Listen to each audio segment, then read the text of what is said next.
will ensure that citizens' personal data will be used lawfully and fairly in the coming 2022 national elections. There is so much more that I wish to mention. I can go on and on about the plans, directions, and projects of the NPC that we will implement in the years to come. At this juncture, please allow me to express my sincerest thanks to all of you, data protection officers, privacy champions and advocates, and fellow government servants present today. Your conviction in our privacy advocacies remains unwavering despite the challenges. On a personal note, I would like to thank the active core of privacy leaders, the Data Privacy Council Executive Committee. Internally, our own organization is our stakeholder too. I wish to thank my deputies, Deputy Commissioner John Naga and Deputy Commissioner Leandro Aguirre, and our Executive Director, Ivy Nelson. The gains of the Commission would not have been possible without them. I would also thank the Finance and Administrative Office of the FAO. As you can see, they are really the support of this entire responsive regulatory framework. They stayed on their posts during the enhanced community quarantine period to provide critical frontline services for the Commission's operation, financial and administrative needs. They even delivered desktops, laptops, and other needed materials to the residences of NPC employees to support a remote work arrangement.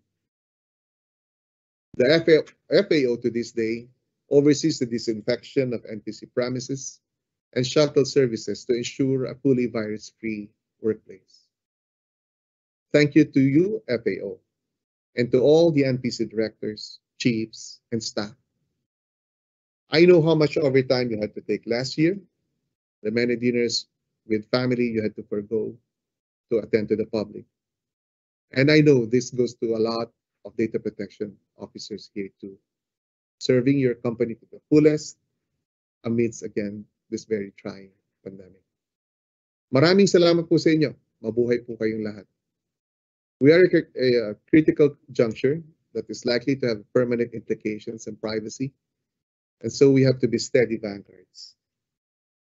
Let me end by retelling a short poem I did when I was in college, the University of the Philippines in Diliman. It was in 1987, and I was in my senior year at the UP School of Economics.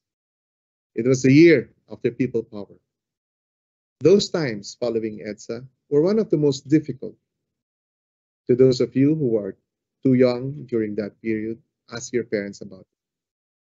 The economy was down, and the air was filled with uncertainty and fear. It was a time when values, character, and resilience of the Filipino were tested. As a young activist during that time, I wrote a short reminder to my fellow youth to give hope to those who were wavering amidst the confusion brought by the unfamiliar crisis. This very brief poem was later published by the National Youth Commission as a magazine cover and printed on t-shirts in the Diliman Mall.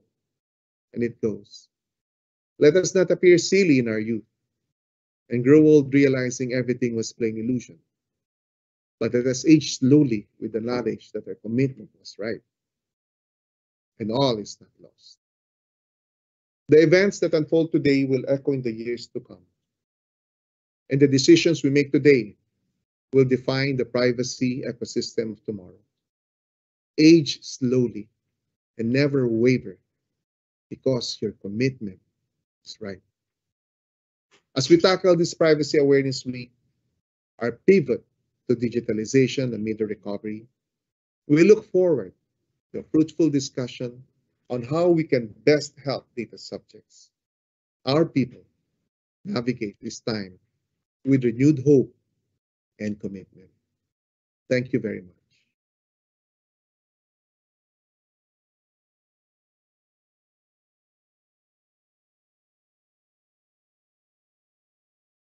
Thank you, Commissioner Liboro, and I hope you are all as excited as I am for future events and activities.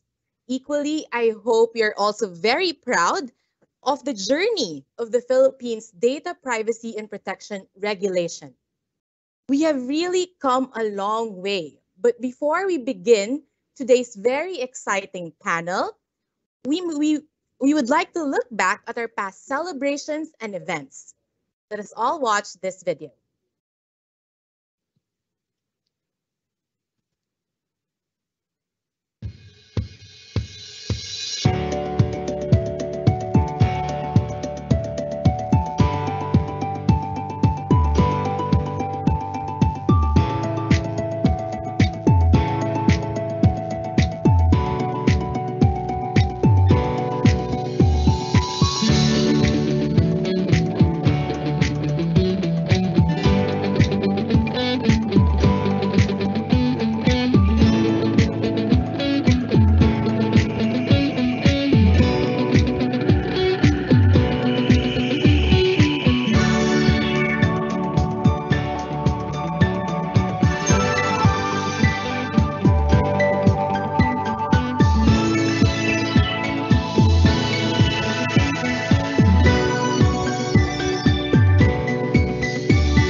Ladies and gentlemen, and those are the new and upcoming projects and activities of the National Privacy Commission.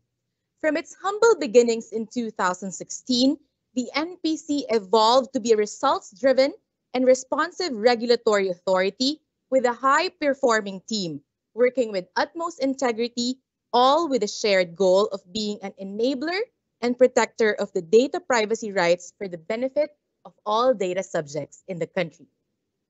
Ladies and gentlemen, prior to the pandemic, the NPC also hosts of various events. One of those is the Asia Pacific Privacy Authorities. Let us all watch this video and look back on the previous events of the NPC.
If you're seated beside a male, a gentleman, you just say, guapo ka.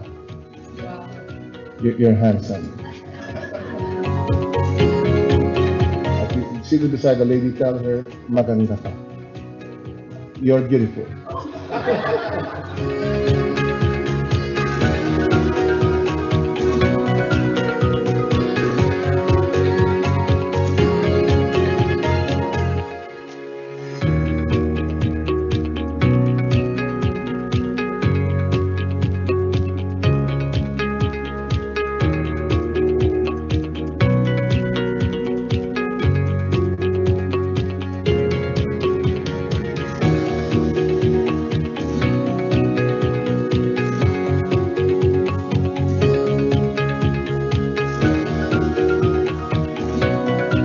For the 52nd APA, I'd like to congratulate everyone. Let's give each other a big round of applause for really working hard.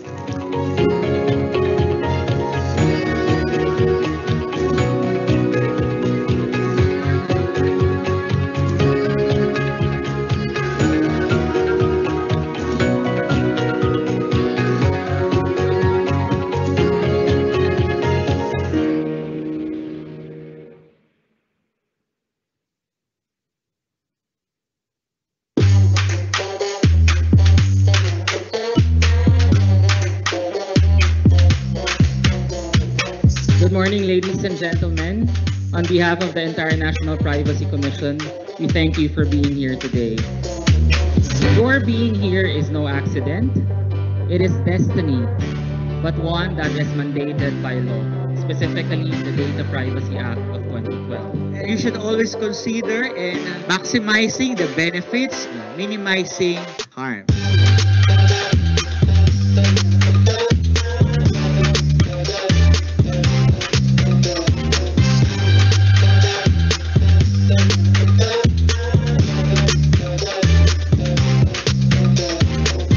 If you want to go fast, you go alone.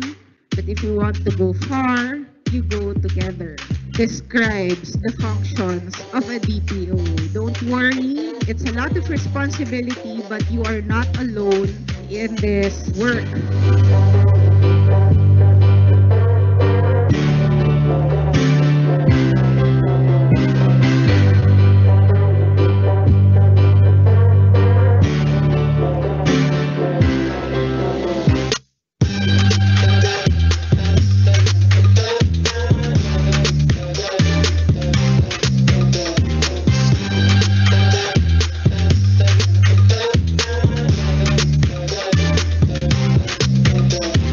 Sana mapalawak natin sa lalong mabilis na panahon. No? We're doing our best to reach out to all as fast as possible. Pero yun nga, to go far, we need to do this together. So, hindi ko sasabihin kayang-kaya namin. Ang sasabihin ko, kailangan namin ng tulong nyo.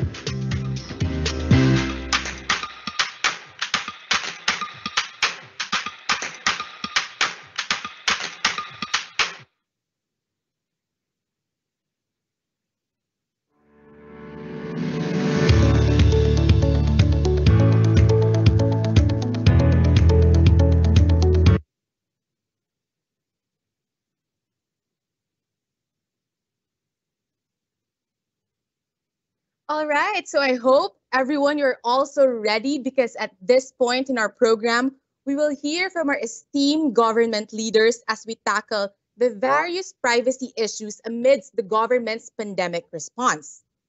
As we have navigated the peculiarities of the various community quarantines and the limitations posed by these necessary restrictions for containing the spread of the disease, we have seen how the government has responded by prescribing and implementing various health protocols, providing monetary aid and other assistance, and now the deployment of vaccines. The NPC has likewise provided guidance to both the government and the private sector since the pandemic started. Our mandate has always been clear. Data privacy rights are never suspended even in the time of the pandemic.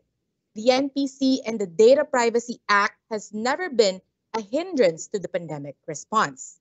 Now, our first panel is composed of our officials from various government agencies as well as a local government unit. We will be hearing their take on how the government's pandemic response has upheld data privacy rights and necessitated a whole-of-nation approach. To those watching via our MS Teams live platform, you may type in your questions via the chat box and we will let the speakers know about them. Joining us here today is first, Dr. Eric Tayag, Director for Knowledge Management and Information Technology Service of the Department of Health, Yusek Jonathan Malaya of the Department of Interior and Local Government and Chairperson of the Task Group on Governance, National Task Force Against COVID-19, and Mayor Vico Soto of Pasig City, recognized as the standard bearer for a new generation of elected officials who prioritize anti-corruption and transparency initiatives and a recipient of the International Anti-Corruption Champions Award.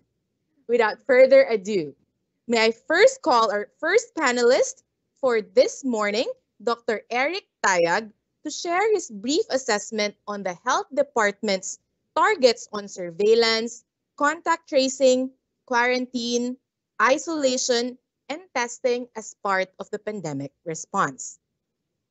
Dr. Eric Tayag, you have the floor. Good morning, everyone. I'm Dr. Eric Tayag of the Department of Health. First of all, I'd like to congratulate the Privacy Commissioner, Raymond Liboro, for having this fourth National Day Privacy Conference. Thank you for the support as we are also supporting this endeavor. I'm going to talk about upholding data privacy rights in the pandemic response, the Department of Health's imperatives. Next slide, please.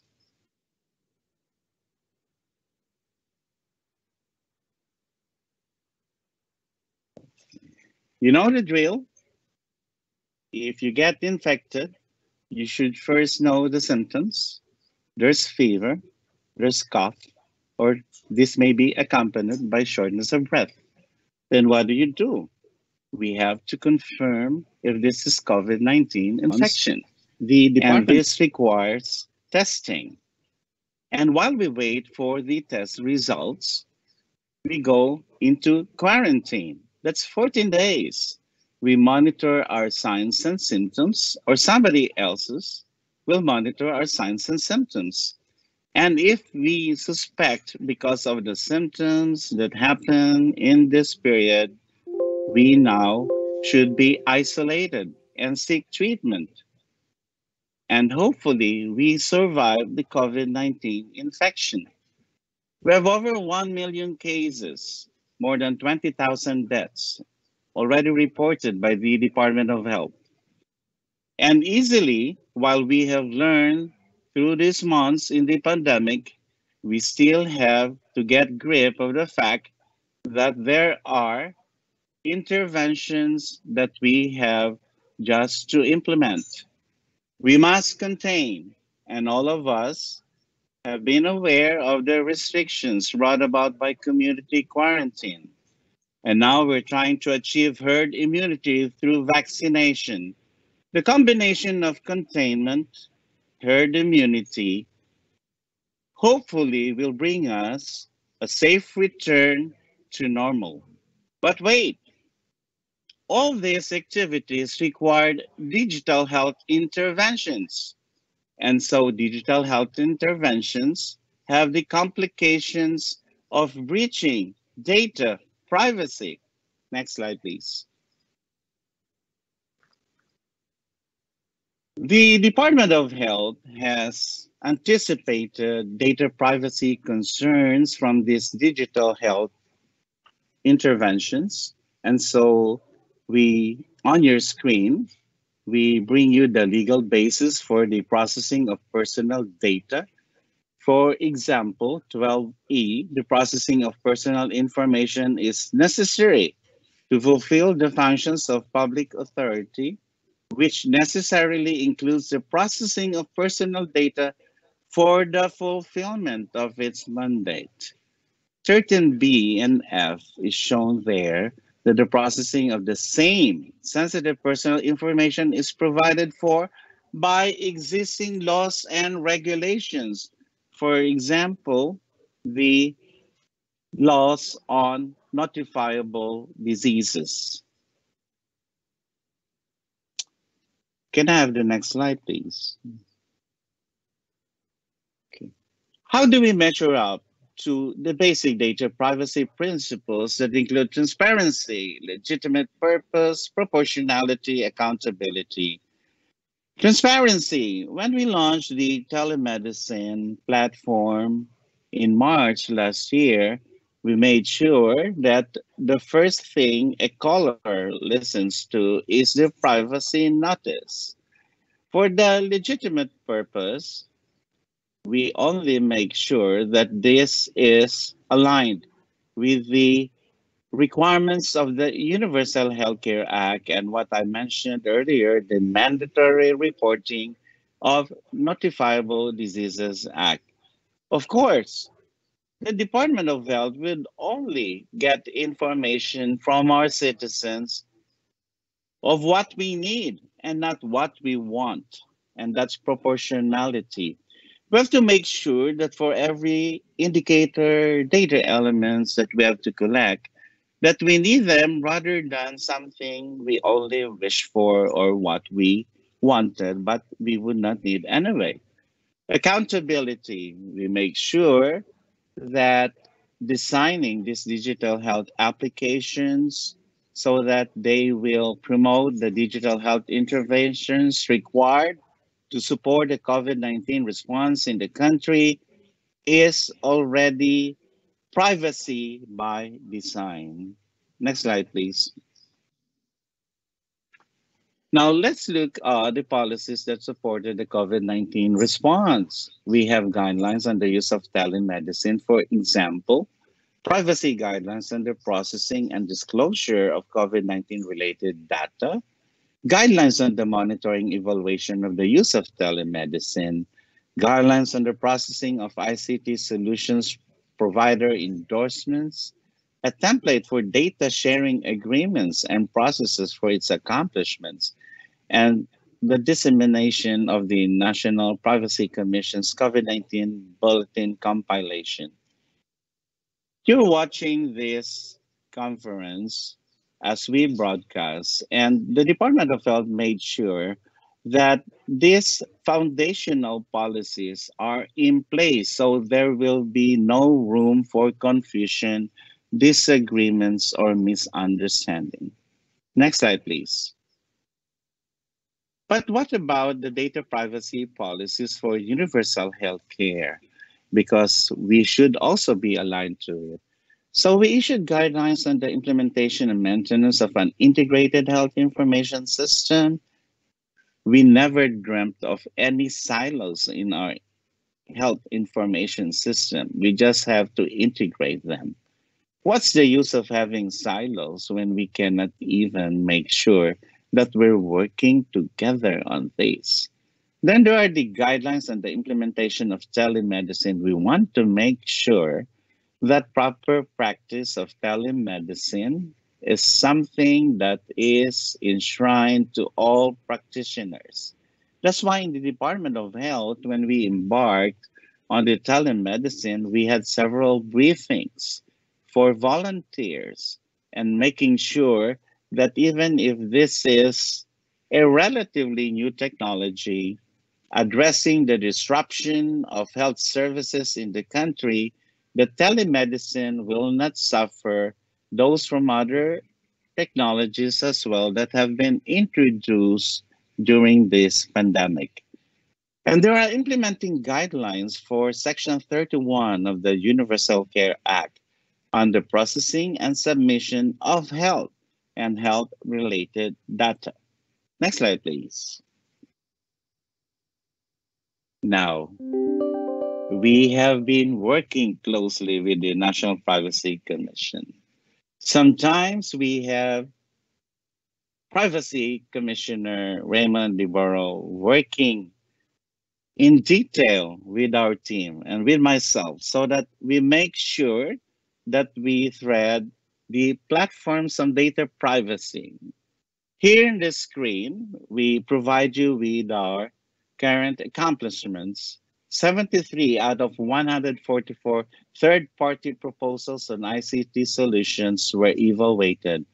Yes, ladies and gentlemen, almost every day, the Department of Health continuously gets these proposals and we have to evaluate them before this is vetted by the National Privacy Commission.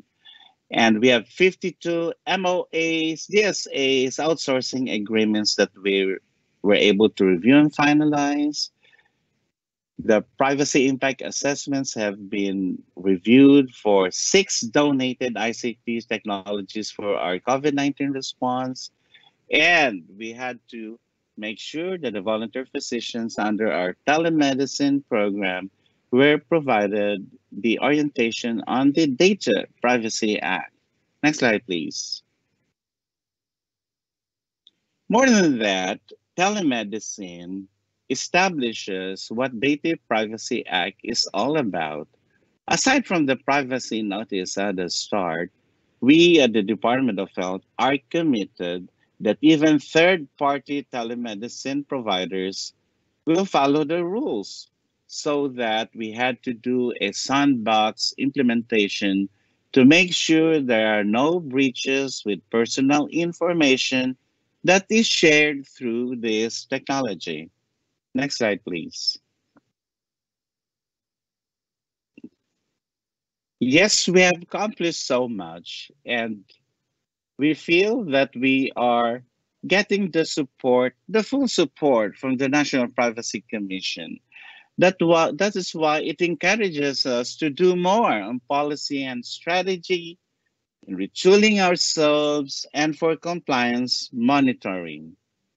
I end with this slide. Next, please. Our Secretary of Health, Secretary Francisco Duque III, and if I have to quote him, trust is always earned in public service, and there are no shortcuts on how to earn it. When collecting personal data, it is paramount to design systems that protect individuals from harm while at the same time ensuring data standards are complied with as not to compromise data privacy. Good morning and thank you, everyone.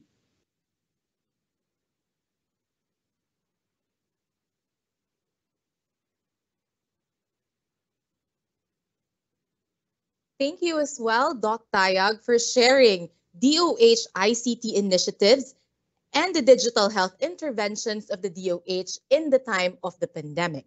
We already see a few questions from the floor, and we will be reading them during the open forum later. Now, at this point in our program, let us welcome our next panelist, Undersecretary Jonathan Malaya, to provide in highlights on the DILG's key role in contact tracing and aid distribution, enforcement of community quarantine restrictions through the use of digital solutions, keeping in mind data privacy rights of our citizens. Yusek Malaya, you have the floor.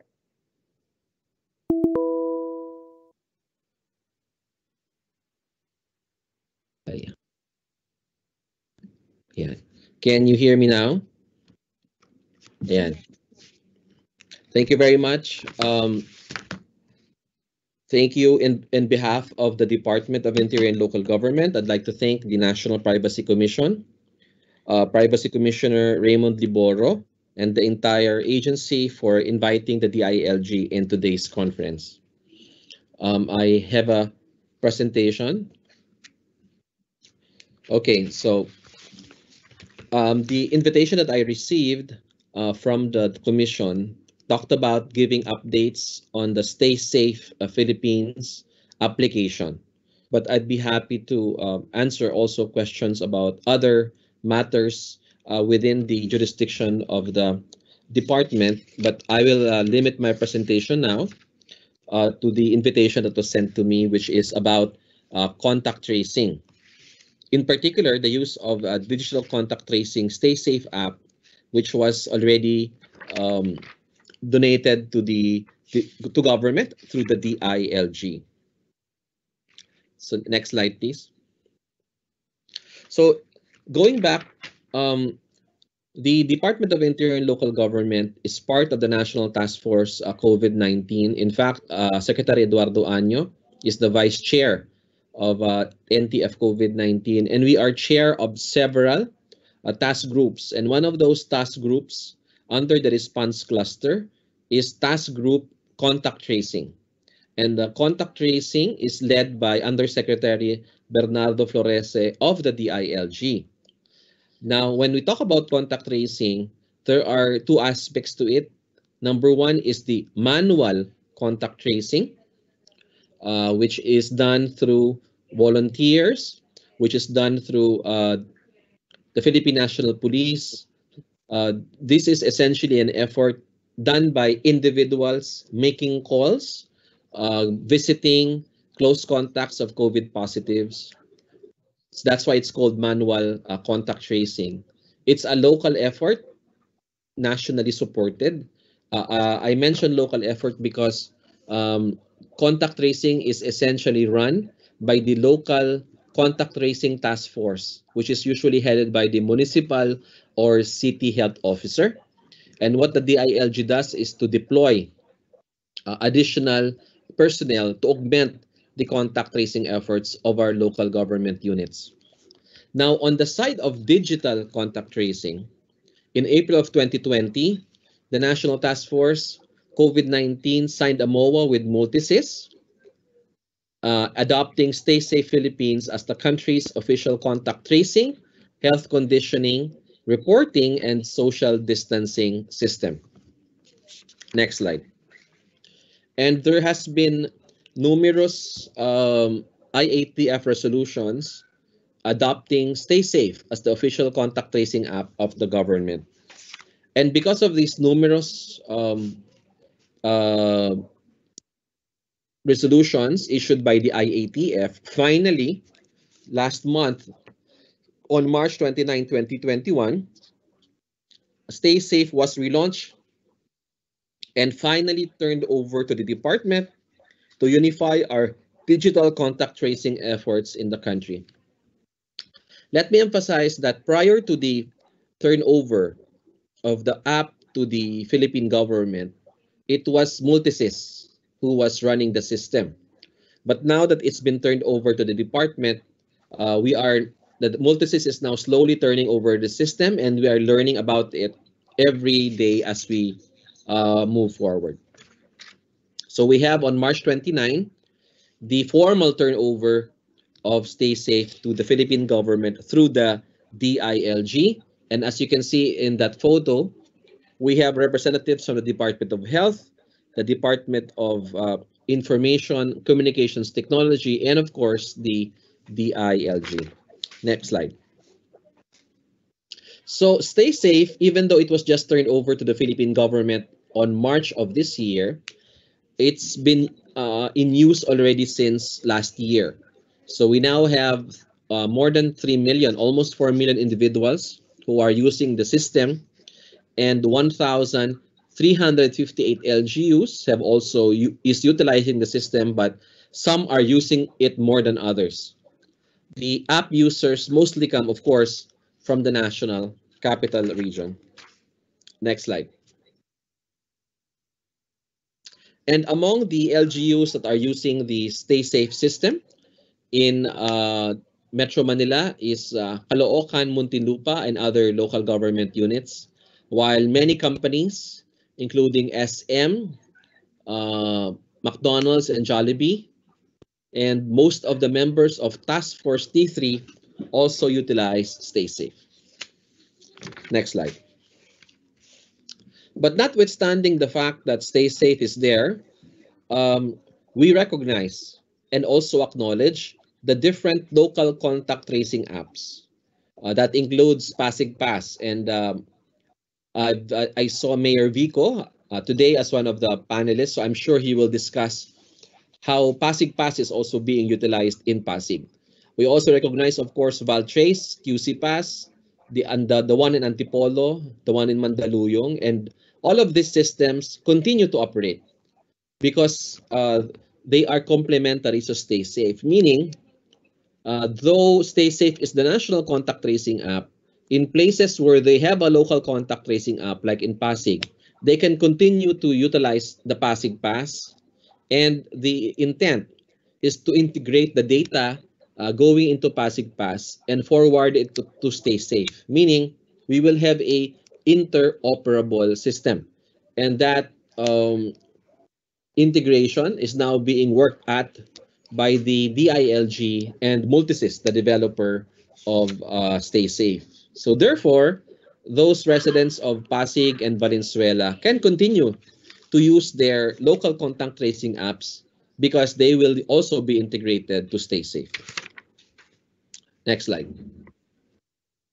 So one of the big issues that came about when Stay Safe was launched last year, when it was not yet turned over to government, was about the issue of data privacy. And that is precisely the reason why we have this conference to discuss the national data privacy policies of government and how we can further improve them. I'm happy to note that the National Privacy Commission was with us every step of the way in making changes and improvements in the system. As recommended by the National Privacy Commission, the Stay Safe application protects users' privacy. Its privacy feature is that users do not have to disclose sensitive information when registering to the system. In fact, isa po ito sa mga naging issues sa ating digital contact tracing, kasi ang sinasabi ng iba, kung hindi naman pala magbibigay ng tamang impormasyon dito sa Stay Safe application, paano ito magagamit sa real world contact tracing ng mga tao? Okay? So, Multisys has devised a system wherein the cell number of the individual becomes the controlling information utilized.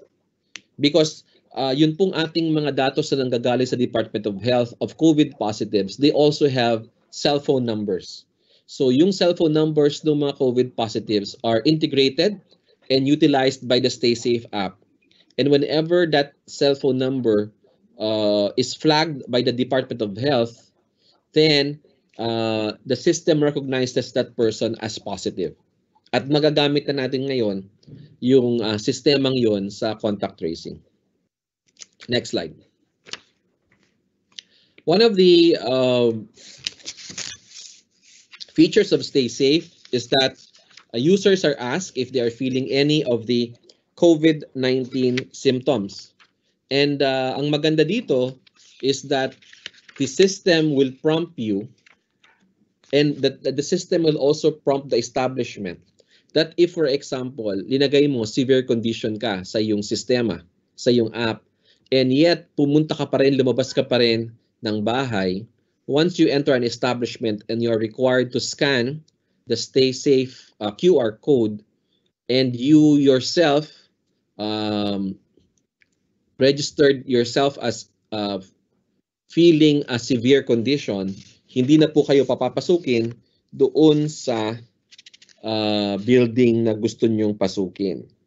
So again, there's also an element of honesty here on the part of the individual that if you are not feeling well, it would be best na wag na kayong lumabas ng bahay. And there's also the element of honesty, because the system will operate flawlessly if we put in the honest response. Next slide. The data that will be sent,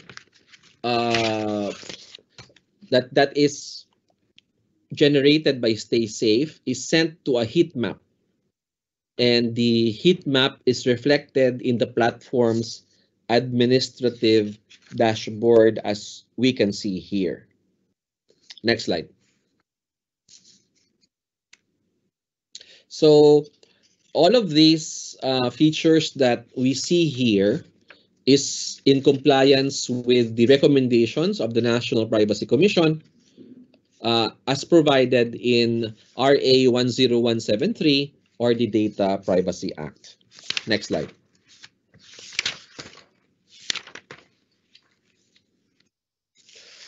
The Stay Safe application utilizes the terms of use of electronic logbook and privacy notice, where it is stated that the information that the application collects and the rights to your information. In short, the individual has to give consent to the collection and processing of information.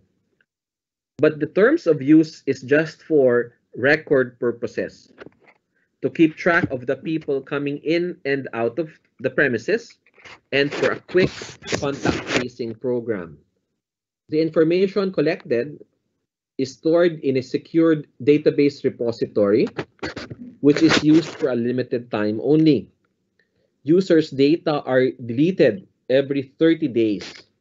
Moreover, users can choose to delete their own records or personal information. The implementation of reasonable and appropriate physical, technical, and organizational measures to prevent the loss, destruction, misuse, or alteration of information will take place to reduce the risk of security threat. Next slide. Meron din pong mga issues before na baka daw gamitin ang National Contact Tracing App, meaning Stay Safe, for surveillance purposes. Because at that time, the system was still using GPS.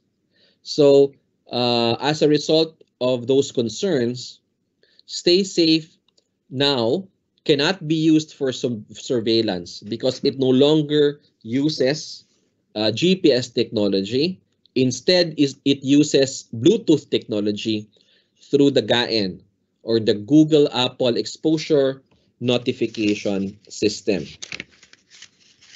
So how this works is, if your GAN feature is turned on, and naka-on din naman ng, if the GAN feature is turned on by Multisys and the DILG, and your phone's Bluetooth is on, whenever you are close to a suspect or confirmed positive COVID patient, there will be an alert that is sent to you.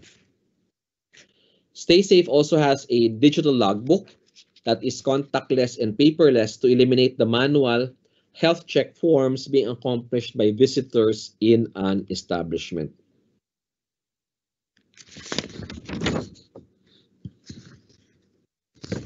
Next slide.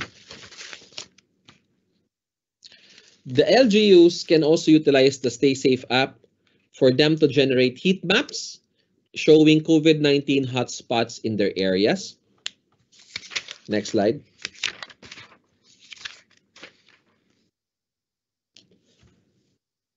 Stay Safe is also useful for measuring social distancing to lessen the chances of contracting COVID-19.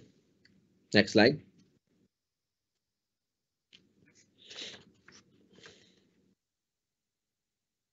And private and public organizations, companies, and as I said, government agencies can easily get their Stay Safe QR code through the application. And idugtong ko lang, right now, we already rolled out the Safety Seal Certification Program. The Safety Seal Certification Program is a program to determine if public establishments and private establishments, restaurants, different types of commercial establishments, if they are compliant with minimum health standards as provided in IATF regulations and in various regulations issued by the DOH, DILG, DOLE, DOT, and the DTI. So ang ginagawa po namin dito sa Safety Seal System, certification system, ay nagpupunta po kami sa iba't ibang mga malls, mga tindahan, supermarkets, and we check and inspect if they are compliant with minimum health standards. Ang isa pong hinahanap namin doon is the use of the Stay Safe app or a local contact tracing app. And kung makita po namin na walang Stay Safe or walang contact tracing app, ay hindi po namin binibigyan ng safety seal ang isang establishmento. Next slide. So we feel that by utilizing the Stay Safe system, you will have a seamless, fast, and efficient contact tracing in our country. Next slide. Our target is to reach 50 million users of the system. And we also target to connect all 1,664 cities and municipalities across the country to utilize the said system. So we are a long way to go from there. Kasi nga, kaka-download, kakabigay lang sa amin sa DILG itong sistemang ito last month, no, March 29. And we have a long way to go. And right now, the technology transfer is still happening between Multisys and the DILG. In fact, right now, ang nasa-certify pa lang namin na fully functional elements of Stay Safe is the establishment module para magamit ng mga negosyo at mga public offices and yung health system and monitoring module.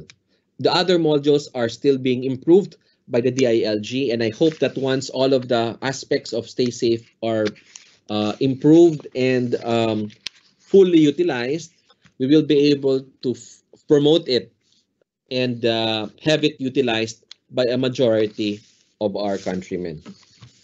Next slide. So yun lamang po on the part of the Stay Safe Philippines utilization by the Department of Interior and Local Government. Maraming salamat po muli.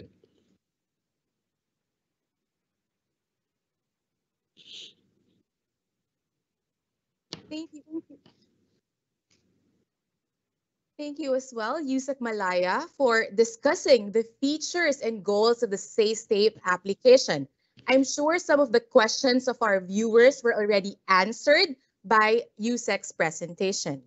Now, at this point in our program, let us welcome Mayor Vico Soto to provide highlights on how the Pasig LGU handled vaccine deployment, aid distribution, Pasig Pass contact tracing application, which has also been mentioned by Yusek Malaya, while harmonizing transparency to the public and data privacy rights of individuals. Maker Vico, you have the floor. Magandang umaga po sa ating lahat. First of all, thank you for inviting me here. Thank you to the National Privacy Commission, to Commissioner Raymond Liboro.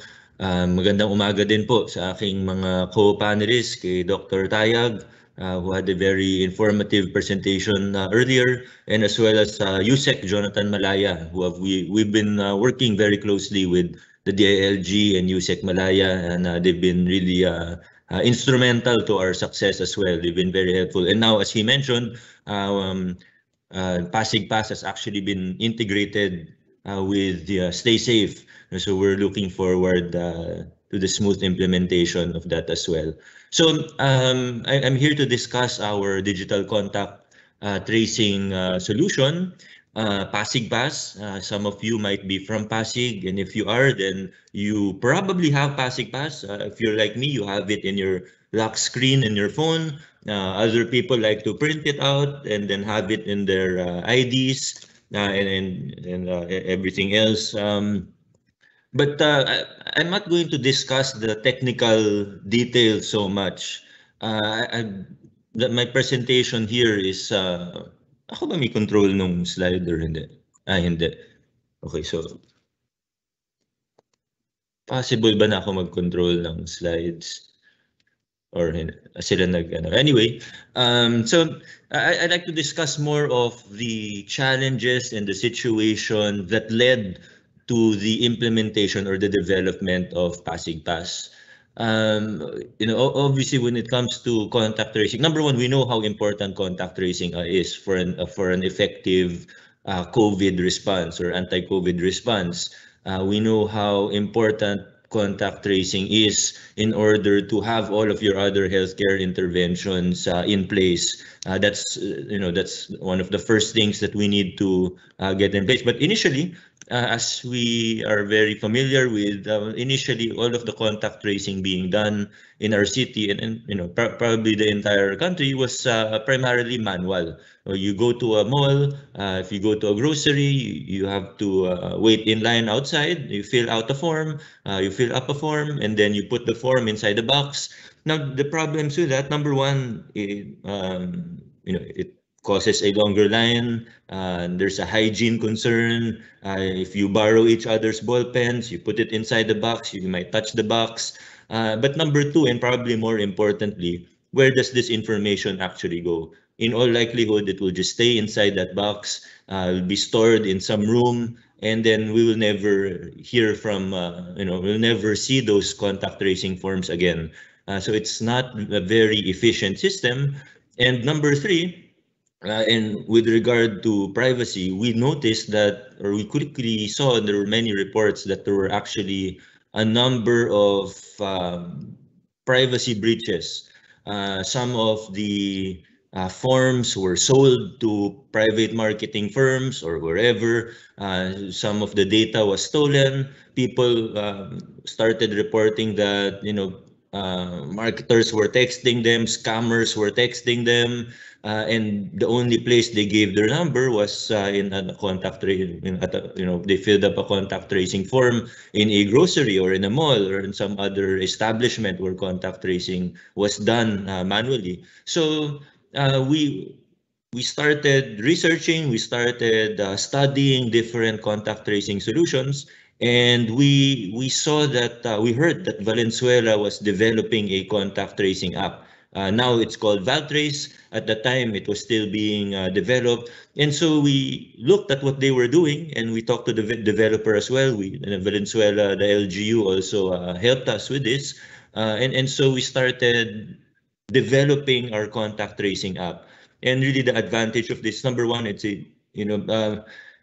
often when we talk about digital solutions, when we talk about technology, there's always a fear with regard to privacy, that there might be a breach in privacy, that data might be stolen, there might be a hacking. But in reality, given that the security features of the app is good, given that we are fully compliant with the provisions of the Data Privacy Act, it's actually more secure than having it done manually where the forms can physically be stolen. And second, if those forms are stolen, if there's a breach in privacy with the manual forms, more likely than not, you will never even hear about it.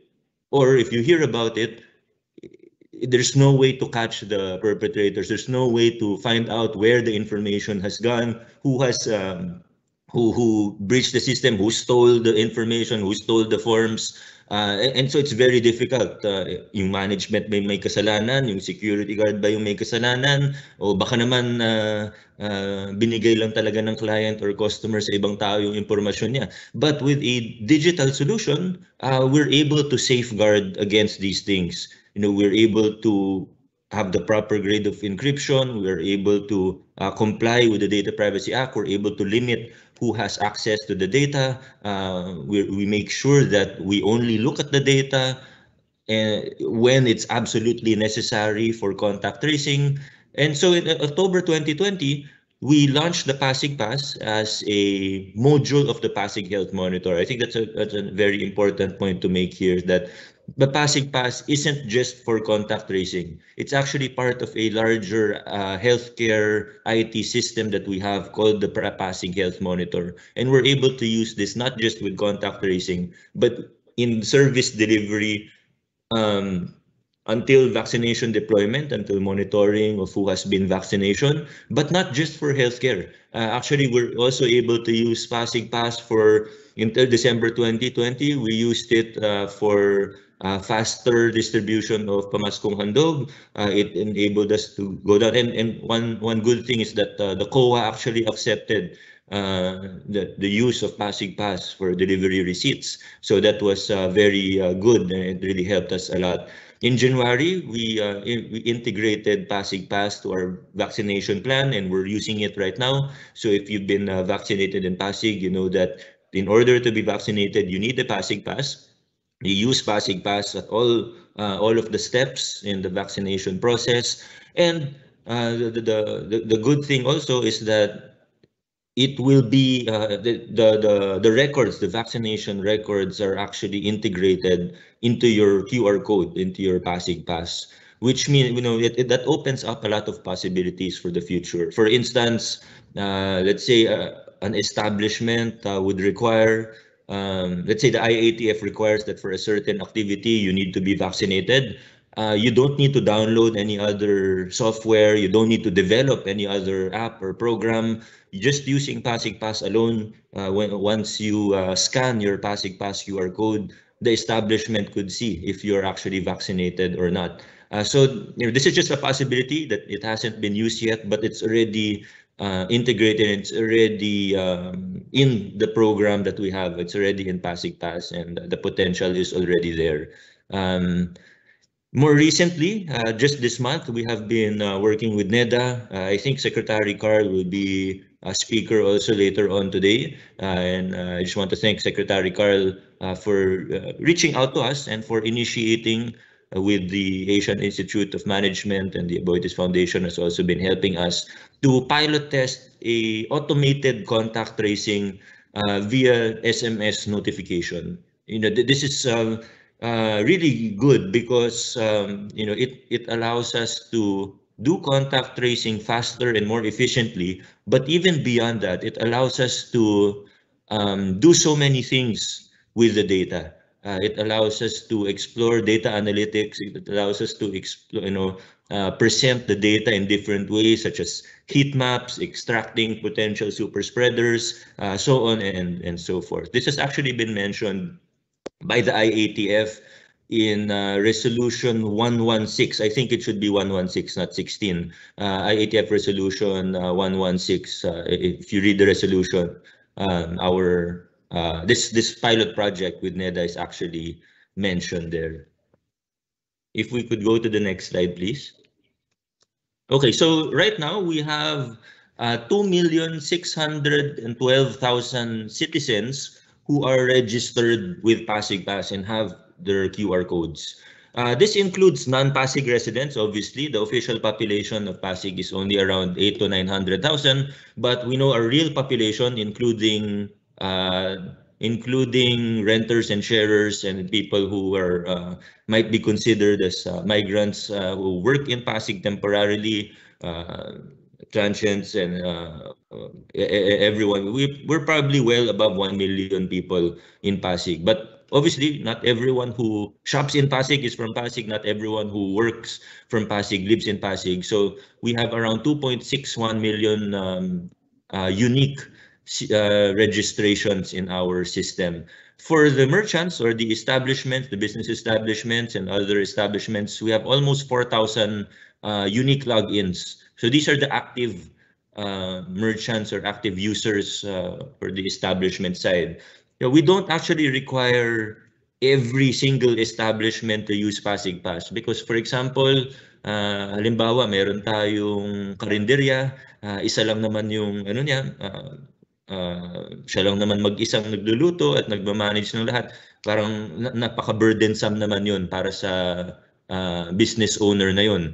Pero kapag malalaking establishmento, we have categorization of establishments. For example, if it's a financial institution, it's a medical institution, it's a mall, it's a restaurant, if it's and etc. You do need Pasig Pass, and if you don't have Pasig Pass, we will suspend you and your business permit for at least 1 week or until you're able to fully comply with Pasig Pass. One important thing to point out here with our Pasig Pass is that we wanted to make sure that it is not just good in terms of contact tracing, or it's not just technically good or good in terms of the technology, but we wanted to make sure that the technology was accessible and is accessible to all citizens.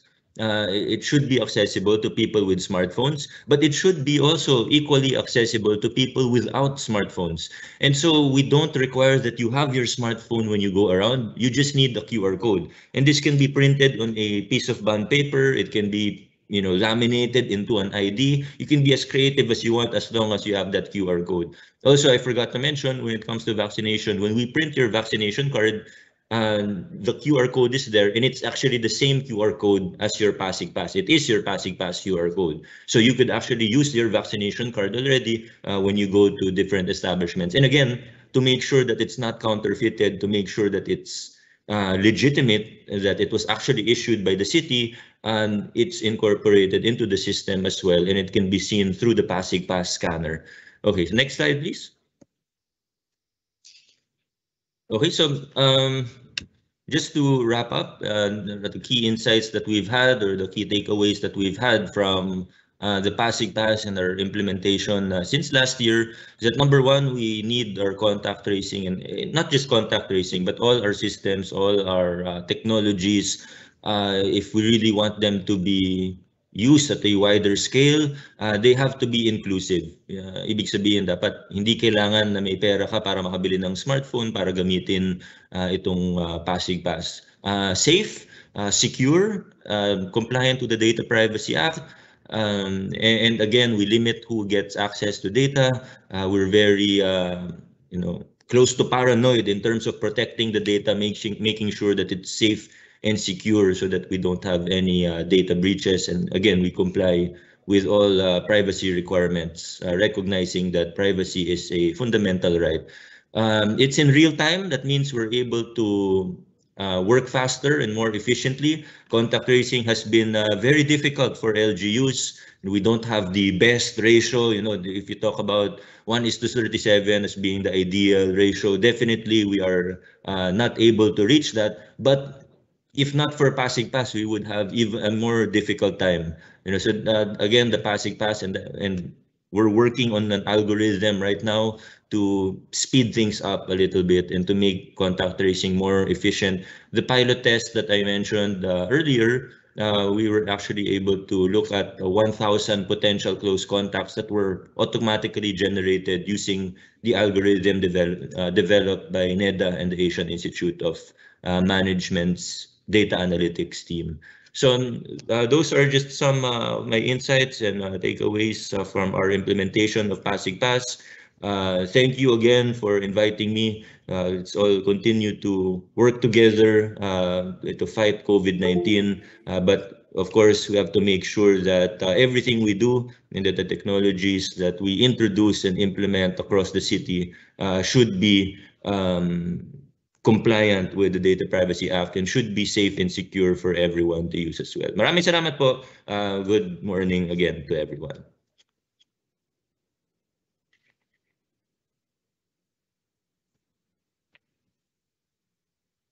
Thank you, Mayor Vico. So, this panel is really a interesting one because we have a lot of questions from the floor. Unfortunately, we do not have enough time left, so I will just have one question addressed to all our panelists. We are talking about digital transformation, government ICT solutions in the previous year, as well as a whole of nation approach. So how do we ensure that these solutions stay safe, telemedicine, and the passing pass will reach the vulnerable groups as well as technologically challenged groups?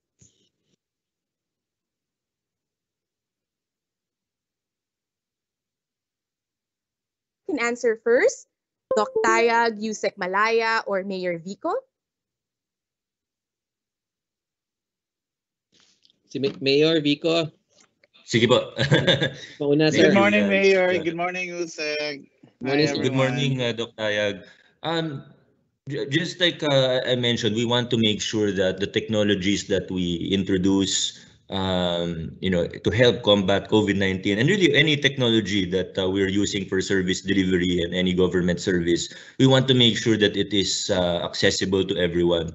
So we made sure that, for instance, for PASIGPAS, that you don't actually need a smartphone to use this. Kung wala po kayong internet access and you don't have a smartphone, you can go to the barangay. They'll help you print your QR code. And you just need to keep a printed piece of paper and that's good. Okay na po yun. Yung mga iba, pinapalaminate pa nila, ginagawang ID. So that's okay as well. But the bottom line is you don't need to have any money. You don't need any specific gadget or anything. Again, a piece of paper will suffice. Right, thank you, Mayor Vico. Yusek Malaya or Doc Tayag, what's your Yes. answer to that question? Okay, thank you.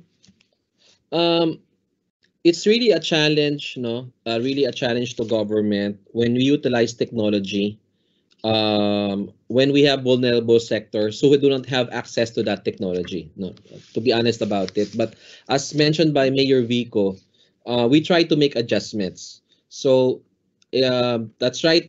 Nakita ko rin po yun, Mayor, sa iba't ibang mga lugar, even in Valenzuela. What people do is they just print out the QR code, and the system being utilized must adjust to that as well. So the systems like the local contact tracing apps and the national contact tracing apps must have a scanning feature. Kasi kung yung establishment walang scanning feature, kahit may QR code siya, hindi naman walang mai-scan. So, ang mangyayari, mag-a-adjust yung sistema, mag-a-adjust yung business establishments, or mag-a-adjust yung gobyerno para maging matagumpay yung ating ginagawa. So, that's one thing. However, meron talaga po tayong mga instances na technology can be a problem. Because, for example, in the ayuda distribution, on paper, mas maganda na technology ang gamitin natin, di ba? Because mas mabilis, no? Electronic distribution, it sounds so good, no? Unfortunately, in real life, yung ating mga kababayan, for example, kung gagamitin mo ng GCash, okay, that's the fastest way for them to receive ayuda if you utilize GCash. Unfortunately, nakikita natin sa mga vulnerable sectors, mga depressed areas, wala silang cellphone, at kung may cellphone man sila, pahiram-hiram, at kung pahiram-hiram naman, ay papalit-palit ng telepono. Okay? So, they filled up the SAP form and they put in a number there. So, ang expectation ng gobyerno, yan ay numero nila. When in fact, I don't know, papalit-palit sila ng SIM card.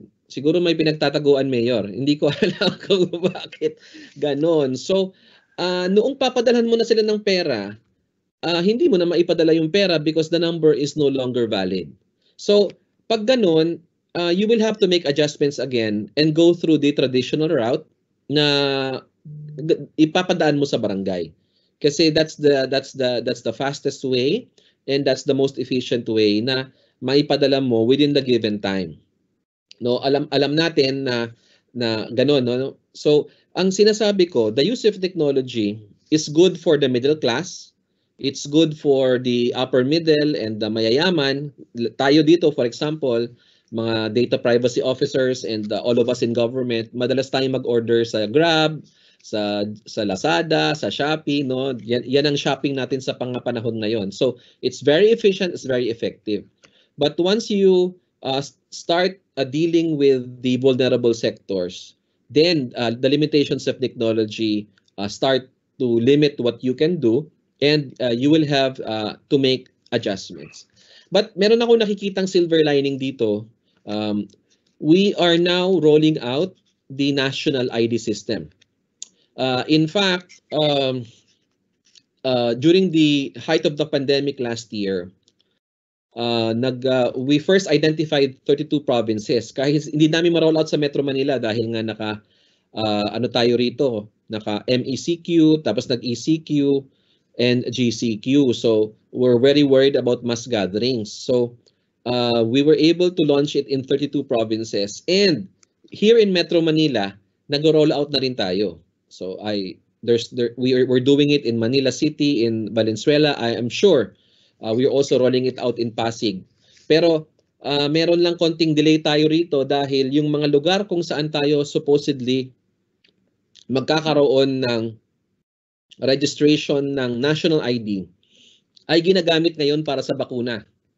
Okay, there's not much open space in Metro Manila for us to hold simultaneously ayuda distribution, vaccination, and now national ID registration. Kasi kailangan kunin yung biometrics. But just the same, tatapusin natin yan hopefully very soon.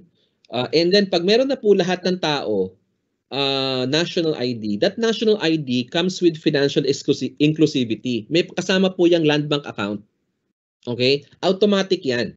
You will have a land bank account. So pag na-roll out na natin yan, and the majority of our countrymen have that already, we can utilize the financial inclusivity feature of the national ID system for ayuda distribution. Ang iniisip ko nga dati, sana na nagkaroon muna tayo ng national ID bago tayo nagka-pandemya. No? Kasi kung nagkaroon tayo ng national ID lahat before nagka-pandemic tayo, napakalaking ginhawa po yan para sa gobyerno at napakalaking ginhawa para sa ating mga mamamayan. Mayor Vico, si Dr. Tayang to. Alam mo kami sa Department of Health, na-mention ko nga kanina, ang daming proposals na sinasabit sa amin. Ang unang filter namin dito, Mayor Usek Malaya, ay yung inclusivity, walang madidihado. Sapagat hindi kami pumapayag na hindi malaki yung coverage at merong inequity. So kung ang makikinabang lang ay yung may smartphone, ay parang wala na kaming ganang tingnan yung proposal. At sinasabihan namin sila na back to the drawing board kayo. Okay. O kaya naman, kailangan dumiskarte. Meron tayong mga hybrid solution. Kaya maganda may yung ginagawa niyo dyan na pwedeng dumiskarte pero the same principles. Halimbawa, napuntahan ko yung mga establishments kasi may mga taong ayaw pa rin gumamit ng QR code, kailangan ma-educate natin sila. So meron silang papel na pinipirmahan pa rin, yung traditional. Basta ba malinaw kung bakit to? At saka ang gusto ko idagdag, Mayor, yung nagbabantay naman dun sa establishments, kahit ba nag-QR code, kung halata naman nilang na may sakit na, o kaya talagang matanda na, hindi ka dapat sa technology lang. Obvious na may sakit Yung cellphone sinasabi wala silang sakit. Kung obvious na, gumawa ka na ng paraan. Over, Mayor.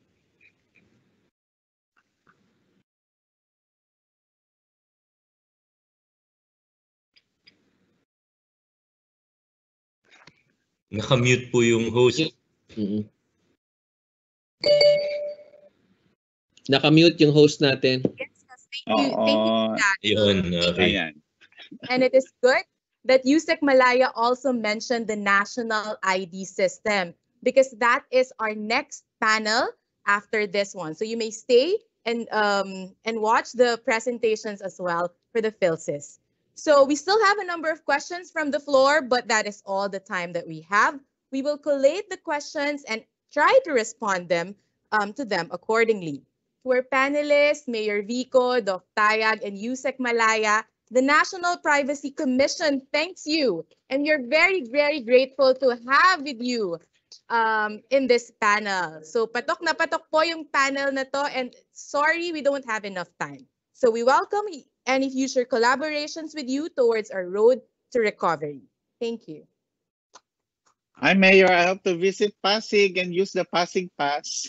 Thank you, Doc Tayag. Yusek Malaya. Okay, Salamat. oo, marami kayong masarap na nakakainan dyan. Over. Thank you so much. NPC, thank you po. Thank you, sir. Thank you. Thank you, Sec. Point in our program, we will proceed with our next panel of experts, which will discuss the identification system and how this will support the health response. Joining us here today are Undersecretary Dennis Villorente of the Department of Information and Communications Technology and Mr. Jonathan Marksell, Senior Program Officer, Identification for the Development Initiative of the World Bank. And to moderate this session, we welcome Attorney Maria Josefina E. Mendoza, OIC Chief of the Legal Division of the NPC, and alternate member of the PSP CCIAC on Legal Affairs. Attorney Jose?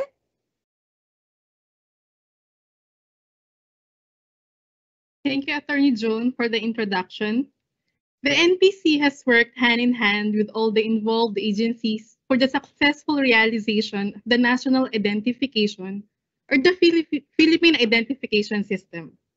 The integration of privacy and security measures in both the law, its IRR, and its issuances is taken into consideration in the implementation of the strategies and the formulation of policies in enactment of the PhilSys.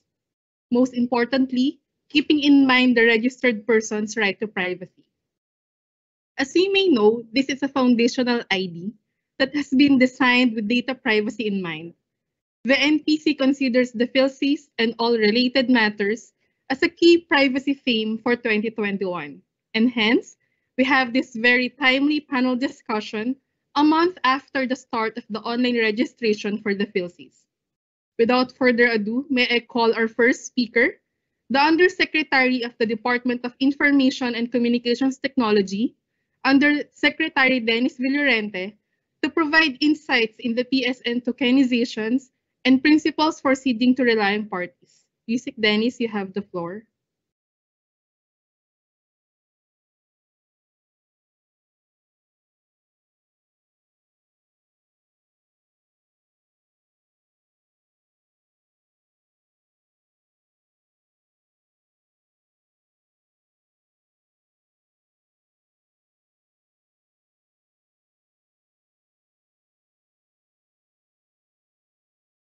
Yusek Dennis, you're on mute po. Sorry for that. Okay, once again, good morning to everyone, and thank you for inviting the Philippine Statistics Authority to give this update. Congratulations to the Privacy Commission for organizing this very timely event to raise awareness on privacy. And of course, the Privacy Commission is a key partner of the PhilSys, our national ID project, being led by the Philippine Statistics Authority. So I was requested to provide an update on our national ID. We call it the Philippine ID system.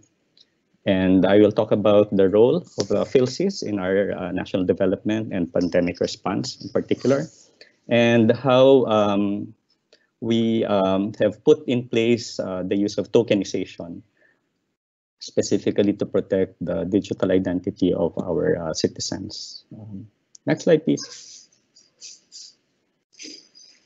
All right, so PhilSys is not just another valid ID. We already have a lot of them here in the Philippines.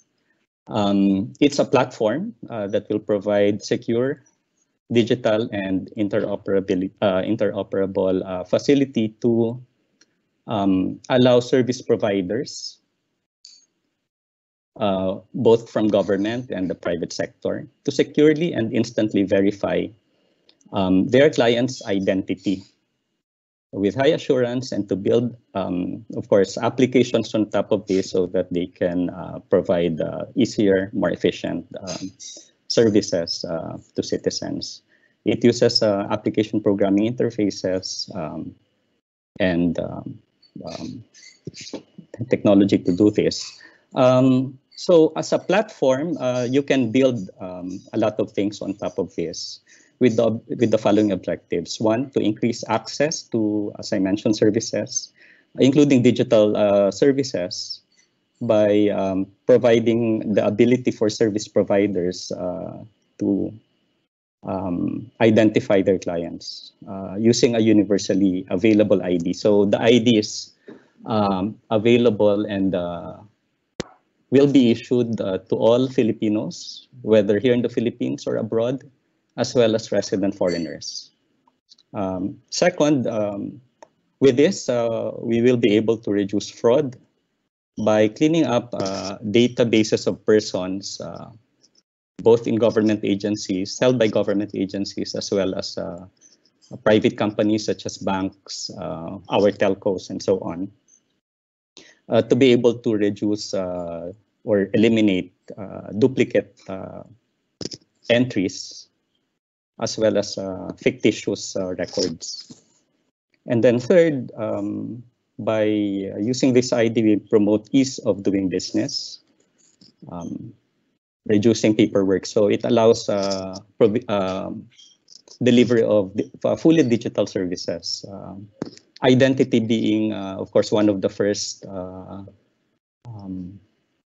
parang steps before a service provider is able to determine who you are, of course, and then based on who you are, then he can provide you specific services.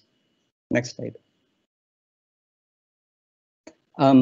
So the national ID basically provides two types of services. So just two types. One is registration of people. And with that registration, we issue a unique and permanent credential. And then the second one is using that credential, we authenticate the identity holder. Okay, so just registration and then authentication services. So let me go to registration as an update. The national ID, or the PSA specifically, is targeting to register by end of this year 50 to 70 million Filipinos. And by June of next year, the aim is to register 100 million Filipinos, so including overseas Filipinos already. The registration process itself has been broken down into three steps. Step one is we collect only demographic data, and during that collection, we also issue an appointment for the next step. Step one started last October 2020 using a house-to-house strategy. So PSA deployed enumerators which went house to house. We started with 32 provinces last year, and then early this year we covered all places in the Philippines using this strategy of going house to house and collecting demographic details of household residents. No? To date, we have collected under step one, 35 million registrants. And then we started with second strategy for step one, only I think April 30 this year. And this is using an online facility for people to using the internet, go to a website and register themselves and declare their demographic details. And also through this site, we will allow them to book an appointment. Also similar to like how the FA does it for their passport application. Now, the second step is on your appointed date issued during step 1, you go to a registration center that will be in your municipality or city of residence and bring your document, identity document. And in step 2, we collect your biometric details. So we collect 10 fingerprints, we collect your iris, and then we also capture your face photo. And we also validate using or based on the identity document that you present, the details that you declared during step 1, the demographic details that you declared during step 1. So to date, under step 2, we have completed the registration of 10 million Filipinos. So of the 35 million which completed step 1, we have already completed the capture of biometrics of 10 million of this 35. And then the final step, or step 3, is where we generate the permanent, unique, and secure identifier, what we call the PhilSys number. And we print the Phil ID card, and then we deliver it to the residence of the registrant. No, so we only started this recently, and to date we have completed the printing of 100,000 Phil ID cards, and PhilPost has started the distribution of this to the registrants. So step 3 is being done in collaboration with our Banco Central. So that's where the ID card is being printed in BSP's security plant in Quezon City. And then we partnered with PhilPost, who is responsible for the delivery of the ID card. So ito pong lahat na to, this is all paid for using our tax money. This is paid for out of a budget by the national government, and wala pong kailangang bayaran yung registrant for registering for the national ID and getting their ID card and PSN. Next slide, please.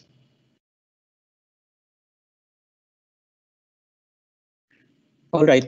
As I mentioned po, yung pinaka-credential that is issued is what we call the PhilSys number. It's a permanent 12-digit number, and it's permanently associated with that identity holder. And because of this, it's a very sensitive information. You can compare it to a fingerprint, for example, na if it's exposed, you can change your fingerprint. In the same manner, itong PSN, once it's issued to you, it's permanently associated to you. So it must be kept private. And it is not intended to be collected or used for transactions. When you receive your card, it's actually, the PSN is actually printed at the back, but it's not very prominent. So it's micro-printed at the back of the Phil ID card so that holders may retrieve it when needed. At the same time po, yung ID card comes with a letter, and the letter contains the PSN printed on that letter as well. Now, we've adopted the use of tokens to be able to protect this PhilSys number. So there are various types. In general, we have two types, what we call the front-end token and a back-end token. So sa front-end token po, this would be the PhilSys card number. So the card itself, when you receive it at the front face, meron po dong 16-digit, very prominently printed na number. That is the PhilSys card number. And it is meant to facilitate authentication. So you use this during authentication, okay? And it's similar to yung ATM card or yung bank account number po, or yung credit card number.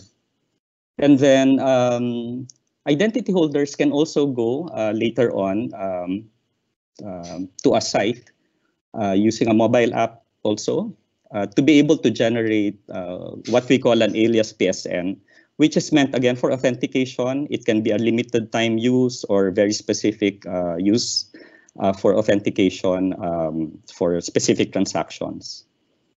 And then there's a second type, a back-end token, and this is meant to be given to service providers or what we call relying parties.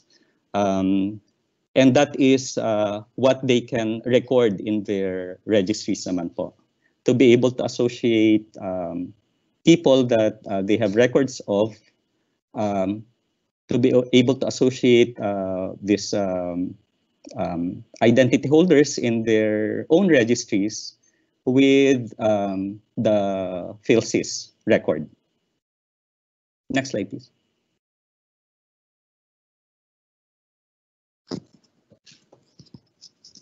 So as I mentioned, PhilSys has just two types of services, registration and then authentication. And I'll focus now on the authentication services. So according to the law, PhilSys Identification System Act, RA 11055, all government and private sector service providers should adopt PhilSys for identifying and verifying their clients. And with just use of the PSN or the PhilID together with authentication, they should deliver or provide services. So hindi na po kailangan ng second ID or a third ID and so forth. So just with use of the PSN or the PhilID, services should be provided to our citizens. Now, we need to work with relying parties to be able for them to do this. And we plan that this will happen gradually over the next 12 up to 24 months. So what are the different types of authentication services? One is very basic, yes, no lang po na verification. So the identity holder provides his PCN, PhilSys card number, together with maybe a fingerprint or any biometric, iris or face photo, or a one-time password that he receives on his registered mobile number, or let's say some demographic detail like date of birth and so on. Okay, and this is submitted to PhilSys by the relying party. And what PhilSys does is just checks based on the identifier that's provided and the additional details that's provided, whether it matches with what we know about the person. And we reply back with a simple, yes, that's him, or no, that is not him, right? For other relying parties, you can also use just the ID for offline verification by simply checking the validity of the QR code at the back of the card. So the QR code itself is signed by TSA, and anybody can validate using a scanner that the QR code that's on the card is properly signed by TSA. And then you can look at the details that's on the QR code, whether it corresponds with the other details on the card. The second type of authentication is what we call electronic know your customer.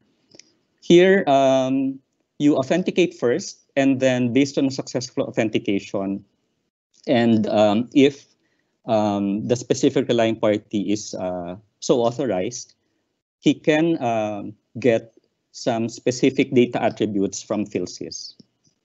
So this may be used, for example, for a citizen who wants to open a bank account. He goes to a bank. The bank is, upon agreement with PhilSys, authorized to do eKYC with PhilSys. Then he can receive, upon successful authentication of the client, some demographic attributes of the client coming from PhilSys. So this may be used to pre-fill bank forms, for example, or to comply with some regulatory requirements. And then, of course, here we follow data minimization and proportionality principles. We look at the specific use cases for the relying parties, and PhilSys will only share the bare minimum demographic details that are required for transactions or services provided by these relying parties. And then there's a third authentication service. This is seeding. So the number that comes from PhilSys to go to the registry of relying parties so that they can identify, using the credential from PhilSys, the members or the individuals that are on their databases. Next slide, please. This is just some more details on the verification mechanism. I already mentioned this, that you can do an online verification using the PCN, for example, plus some other factor like face photo or a fingerprint, or a successful validation of a one-time password sent by SMS to the mobile number of the identity holder, or some demographic detail like date of birth of the identity holder. And we match that against what we know, or what we have, what the identity holder has declared and is available in the PhilSys registry. And then offline, using the QR code and the successful verification of that QR code, then the relying party can be assured that of the identity of the client, and can provide services based on that identity. Next slide, please. For this year, we have identified pilot priority use cases that we intend to work on together with partners. So number one is the PSA civil registry system for the issuance of birth, death, and marriage certificates or documents. We intend to use PhilSys to verify the identity of people who request for these certificates before they are issued. A second one was mentioned by Yusek Malaya earlier, that we're now working with the SWD on how they can use PhilSys to be able to facilitate provision of subsidies to indigents or other people who are qualified for the SWD Social Amelioration Program. So we intend to work with the SWD to clean up their databases or to clean up the list of their beneficiaries, identify maybe duplicates or ghost entries in those lists. And then also to unify the beneficiary databases so that government will know, like specific individuals, how they benefit from various programs of government. And then a third emerging use case, we hope to work with the DOH on the vaccine management for the general population. Other use cases being explored, so enabling GSIS registration and member services, SSS registration and member services, PhilHealth with the implementation of the universal healthcare, DFA for online passport application, perhaps even, or maybe, in fact, first the passport renewal, and so on. Next slide, please. Just maybe one slide to talk about tokenization and how we use it to secure identity. So we've looked at the experience of other countries who have implemented national ID, and based on those experiences, the PhilSys Policy and Coordination Council has adopted the use of tokenization to protect the permanent identifier that is issued by PhilSys. So the PSN, we need to protect that. So with tokenization, we can do that. And also to prevent other like challenges with implementing a national ID, like how do we prevent unauthorized profiling of citizens, for example. So I already mentioned that we have two types, front end and back end. And basically with tokens, we've heard about large-scale exposures, for instance, of identifiers, not necessarily coming from the National Identity Authority, but rather from organizations which collect these identifiers. So for example, the health insurer, I think recently in Indonesia, they had that reported breach of personal data coming reportedly from their national health insurer. With use of a token, we do not need to put the permanent identifier in these external registries. So it is the token that goes into these registries. And if there is such an exposure, a simple remedy would be to replace all of these tokens without necessarily reissuing identity cards or reissuing the permanent identifier to people, to our citizens. No. Next slide, please. I think this is the final slide. So with the current state of PhilSys, as I said, we just opened up online registration for step 1. It's available on register.philsys.gov.ph. And what I can also add is in all of the 3 steps, step 1, step 2, and step 3, the registrant actually gets a unique number and a QR code. In step 1, we call it an appointment reference number, and it's associated with that registrant.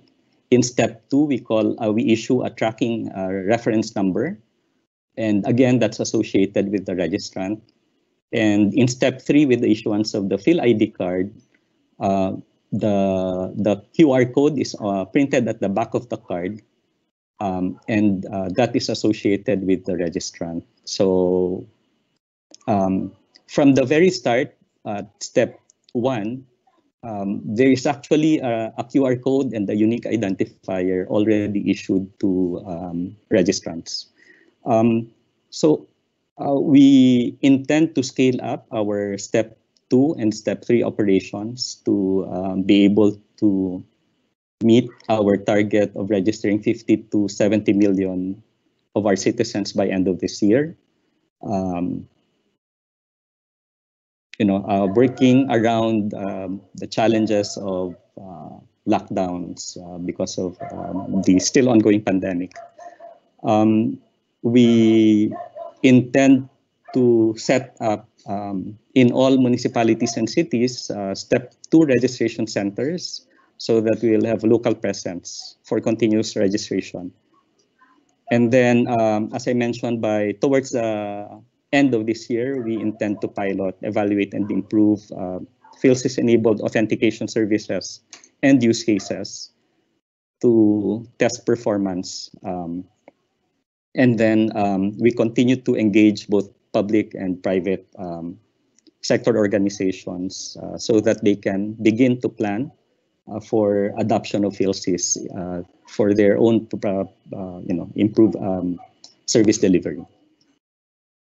All right, so thank you very much. I hope this update you find it useful, and I hope we can have some questions later on. Thank you. Thank you, Yusik Dennis, for your explanation on the benefits of tokenization and updates on the registration in the PhilSys. We will see you again later for our open forum. For our next speaker, Mr. Jonathan Marskel is a Senior Program Officer in Singapore with the World Bank's Group's Identification for Development Initiative. He has been involved with the PhilSys since the first TWG was formed in the end of 2017. To discuss the ID4D study and commentary on how the PhilSys progresses and other comparable national IDs, let's welcome Mr. Jonathan Marskel. Very good. Can you hear me? Hear you. Very good. I'm going to share my screen, but first let me say good morning still to everybody, and a big thank you to the National Privacy Commission for the invitation to speak, and in particular Chairman Laboro and the team that has been involved with the PhilSys for as long as I can remember, and the tremendously active and constructive role that the Privacy Commission is playing with the project. So Yusik Dennis just gave a very good overview of the PhilSys and particularly about tokenization and use cases. I'm going to contextualize that in terms of how does this compare with other projects of a similar nature. So you may wonder, why is the World Bank talking about ID? I'm, as mentioned earlier, I'm part of the Identification for Development Initiative, or ID4D for short. And we really work on this agenda because, as we've seen in many countries, and I'll show some examples, ID systems, particularly digital ID systems, can be a very powerful proponent of national development and inclusion. And some of the challenges that were referenced in the previous session, for example, by Yusik Jonathan Malaya, are very good examples of that. ID4D works across three pillars. We have research, which is available on our website. We support countries both through technical advice, such as in the Philippines, but we also finance implementation in about 40 countries. And we do global convening and advocacy, which I'm going to go through in a few moments. Now, some of the examples that we've seen across the world are in the financial sector, in the health sector, and the social protection sector. In India, you may have heard of their Aadhaar digital ID, which was introduced around 2009 to 2010. Between 2011 and 2017, the combination of the Aadhaar digital ID system and its integration in cash transfer delivery and growing use of mobile devices increased financial inclusion, bank account ownership from 35% to 80%. This is literally hundreds of millions of people who got their first bank accounts as a result, with the largest gains experienced amongst women, the poor, and people living in remote areas. Thailand in the health sector is very much hailed as a leading light when it comes to universal health coverage. When they introduced their famous scheme in the early 2000s, they already had a national ID system that had very close to universal coverage. And so rather than going out and registering everyone, they simply used that system to identify who was already in the existing health insurance programs, and then provided a public program with high subsidies for those who weren't part of any existing scheme. And this allowed the government to plan properly about the resource requirements and how to really deliver it at the local level. Finally, in social protection, in Pakistan in 2010, the famous floods, the government was able to use their national ID system to validate who were the genuine beneficiaries, to prevent duplicates, etc. And this saved quite a large sum, at least $250 million. Now, I mentioned digital ID systems. So digital ID systems are much more than a physical card, right? It's a lot of the features that Yusek Dennis has just mentioned. And how we see this at the World Bank, and how the government also is seeing this, is that digital ID is part of a stack. Now, those who are technically minded will know that a stack is when different systems are layers that work together as layers, right? So once you have the foundations of connectivity, digital skills and electricity, and you introduce a digital ID that allows you to authenticate and uniquely identify individuals, whether face-to-face, or as we've seen in the times of COVID, the need to do this online without a face-to-face interaction, that allows you to implement what's called trusted data sharing. Now, in India, they have developed something called the India Stack, and this data empowerment and protection architecture that allows a citizen to execute their consent over sharing of data from various sources. In the financial sector, Thailand uses the National Digital ID as a proxy for the bank accounts or mobile money accounts to direct payments. And this has really shot up the level of digital payments in Thailand from 5% a few years ago to 35% this year so far. Now, the example here of Estonia is a very famous one, and I recognize that it's not entirely relevant to a country like the Philippines, but it shows what is really possible once you have these elements in place. More than 99% of government transactions can be done completely online and without any paper whatsoever. And I know for Filipinos that something like this will be very powerful, that you don't have to go to your LGU and this government department to get this license, etc. And this is very much what the PhilSys is about. So whilst I've spoken about these benefits, there are the risks. And of course, those risks come in the form of privacy breaches, in the form of technology lock-in, and in the form of exclusion, not just exclusion from registering in the ID system, but using the ID system. So how can this be navigated? Well, the World Bank and 29 other organizations have developed 10 principles on ID for sustainable development. I invite you to scan the QR code to go to the website and look at the latest version. These were first developed in 2017, and the version 2 was published at the beginning of this year. So the 10 principles cut across 3 pillars. The first is inclusion, the second is design, and the third is governance. I'm not going to read these through because I'm now going to measure the PhilSys, at least what we've seen of the PhilSys so far in terms of intentions and implementation up until now against these principles. But first, I just wanted to contextualize this against where our study that was referenced earlier in 2018. We do these diagnostics in most of the countries where we work on ID. And in the case of the Philippines is actually one of around 20 countries that doesn't have a foundational ID system.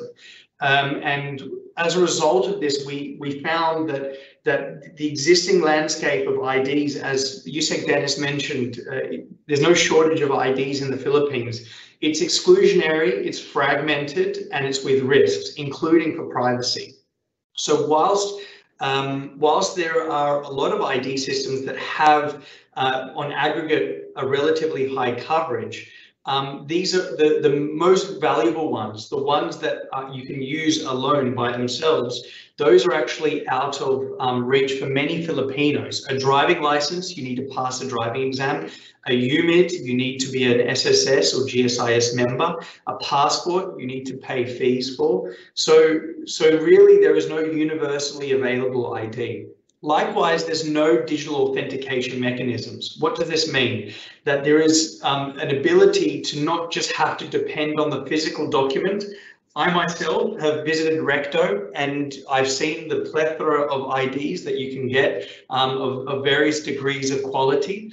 But because there's so many forged documents and insecure documents, that's why Filipinos, when they have to transact with government or the private sector, they have to provide 2, 3, 4, 5 documents in order to verify their identity. And a digital mechanism, like what Yusek Dennis explained earlier, is going to completely break this and make services much easier, much cheaper, and much more accessible for Filipinos. And that comes with the next bullet about lots of manual and paper-based processes.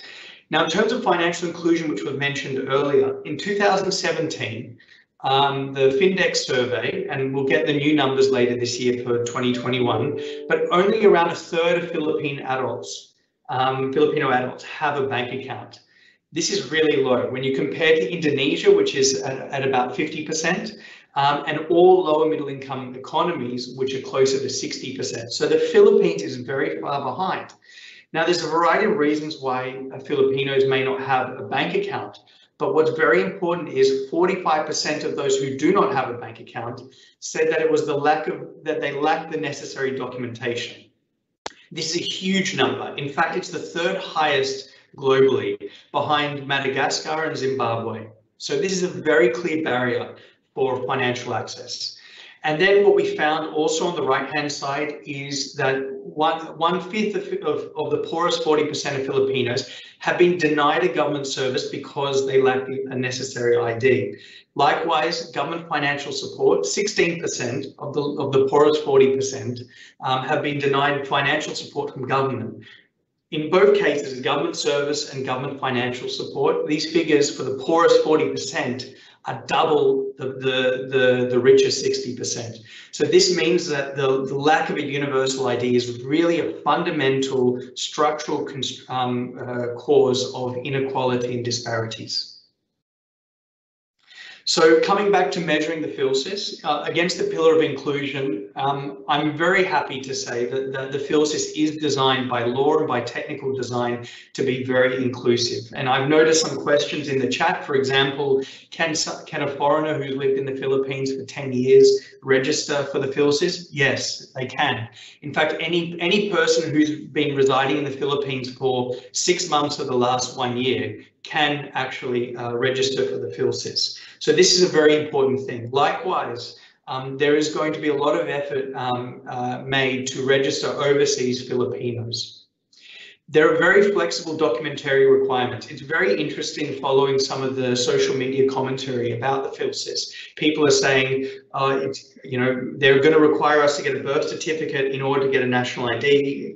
This awful circle, this vicious cycle, that to get a valid ID, you need a valid ID. Actually, the PhilSys is breaking that.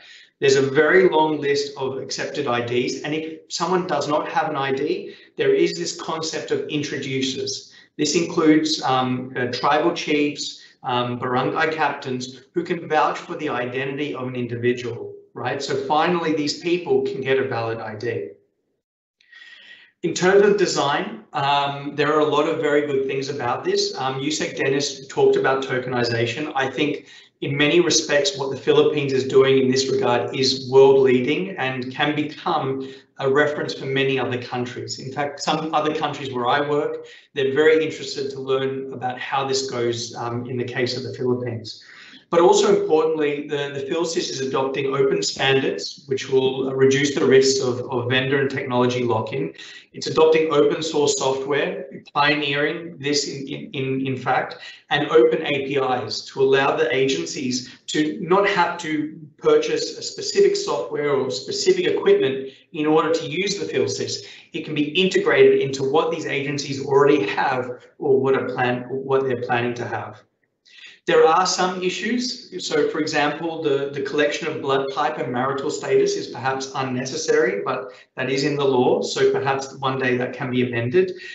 There is a need also in terms of the sustainability of the PhilSys to have a continuous local presence, because there will always be people who will need to be registered and who will need to update data. One of the key lessons we've seen from other countries is the need for a continuous and accessible local presence for the various services after registration. And likewise, the financial sustainability of the PhilSys. Everything that has been presented is actually happening free and at the cost of the government's budget. Whether this is sustainable or not, that is still to be determined, but there may be a need to somehow find other ways to finance some of the ongoing operations. In terms of governance, there is a very strong PhilSys law, and the data privacy law as well has been a very common aspect of all of the implementation moving forward. In fact, these are the core legal frameworks for it. There have been privacy impact assessments conducted of various aspects of the PhilSys so far. And as I mentioned at the start, I want to really highlight the great collaboration amongst PSA, amongst the DICT, amongst the NPC, NEDA, DSWD, DOH, etc. It's really been a great whole of government effort, and I can say sometimes this can be difficult to do, but the Philippines has done well in this regard. And I also want to acknowledge that before the launch of the online registration a few weeks ago, that there was some white hat reports that the government responded very quickly to. And this is exactly how cyber threats can be reduced when the community, whether it's civil society or technology professionals, etc., support the government by identifying threats or gaps or flaws and work with the government to address them. So in conclusion, the PhilSys really can be a game changer for the Philippines, particularly for its digital transformation. I think Filipinos can be proud that the PhilSys stacks up well against the principles and various other normative frameworks, but this is on paper, so there's a long way to go in terms of implementation. And so in terms of what this means with regards to registering everyone, how this is going to be done in the remote rural areas, etc., is we'll have to see how that goes. So this idea of leaving no one behind, and frankly, getting the government agencies and businesses to adopt the PhilSys is not going to be easy, because there's always going to be inertia for change. But I want to acknowledge DSWD through the Beneficiary First project is expressing leadership, GSIS, SSS, DBM, and DOH recently as well. So BPOs, data protection officers, can really play a role here to support their organizations to adopt the PhilSys in a privacy preserving way. But of course, it's crucial that that the government and all users of the PhilSys build their capacity further around cybersecurity and data protection and stay vigilant against the emerging threats. Thank you so much.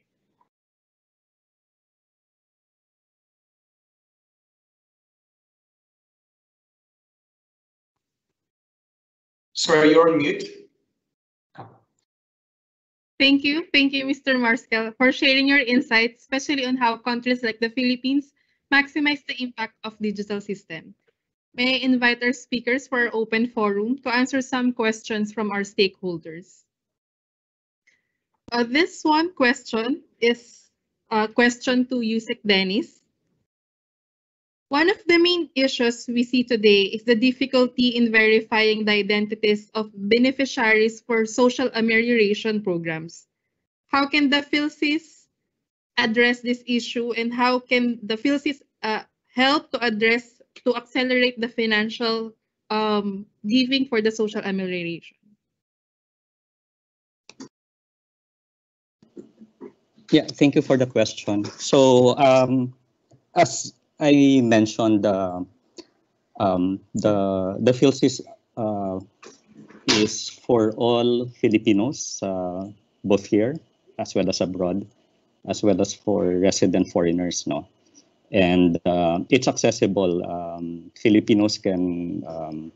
We've done step one by doing house to house, starting with house to house, kasi we started with in locations that did not have a high incidence of COVID, and this would be the more isolated, remote locations, also that have difficulty connecting to the internet. And then more recently, we opened online registration. So in terms of accessibility for step one, you have both modes, and Soon, we hope to work with our LGUs so that even those that do not have or have difficulty getting access to the internet because they don't have a device or a computer, they can go hopefully to their LGU so that their registration on step one can be facilitated. So the identifier will be issued to all Filipinos, and with that, they get an identity, and DSWD can validate or authenticate them, and that means it will be easier for DSWD to provide them the subsidy. Also with that identity, people can apply for a bank account, and the bank account can be linked, or the identity can be linked with their bank account. So hopefully with that, the SWD will no longer need to do this very tedious process of face-to-face payouts. They can directly deposit yung benefit, financial or cash benefit to the bank account of the identity holder. Thank you. Thank you, Yusek Dennis. To Mr. Marskel, with your expertise on digital identity, what are the key global practices in initiating digital identification systems that the PhilSys are able to manifest, and how will it open opportunities in the country? So I hope I addressed a lot of that question in my presentation, but really those three pillars I mentioned, inclusion, design, and governance, they give you a good framework. So universal access, having a design of the PhilSys that is as a platform and not as a database, right? So traditional national ID systems have been designed not as a platform for service delivery, but as a database to know who lives where and what their name is, right? Which is really, for the government to have this information. Whereas the PhilSys is different, right? So the PhilSys, the way it's designed is it allows the citizens to exercise their control. It allows the service providers to connect in with it and really improve their business processes and systems. And then the governance, I think it's very crucial to have independent oversight mechanisms such as the NPC to give the public confidence in that it's being used for what it is intended, and there's no function creep, etc.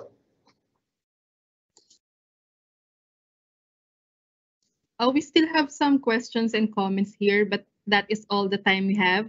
We will try to compile all the questions and we will try to answer them. To Yusek Dennis Villarente and Mr. Marskel, thank you for taking time to join us this morning. And we express our appreciation to both of you for sharing your insights and expertise on this topic. The NPC remains committed to provide assistance to the PhilSys. Thank you. Thank you. And yeah, have a good day to all participants. Thank you, maraming salamat.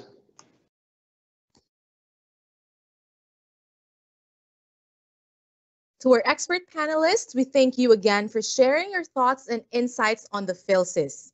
We really do have timely topics for today's session, and we hope that you will stay tuned, grab a bite, and enjoy your lunch while you listen to our next panel, which is also on a very interesting topic on the disruption of face-to-face learning and teaching amid the pandemic and issues encountered regarding the processing of children's data.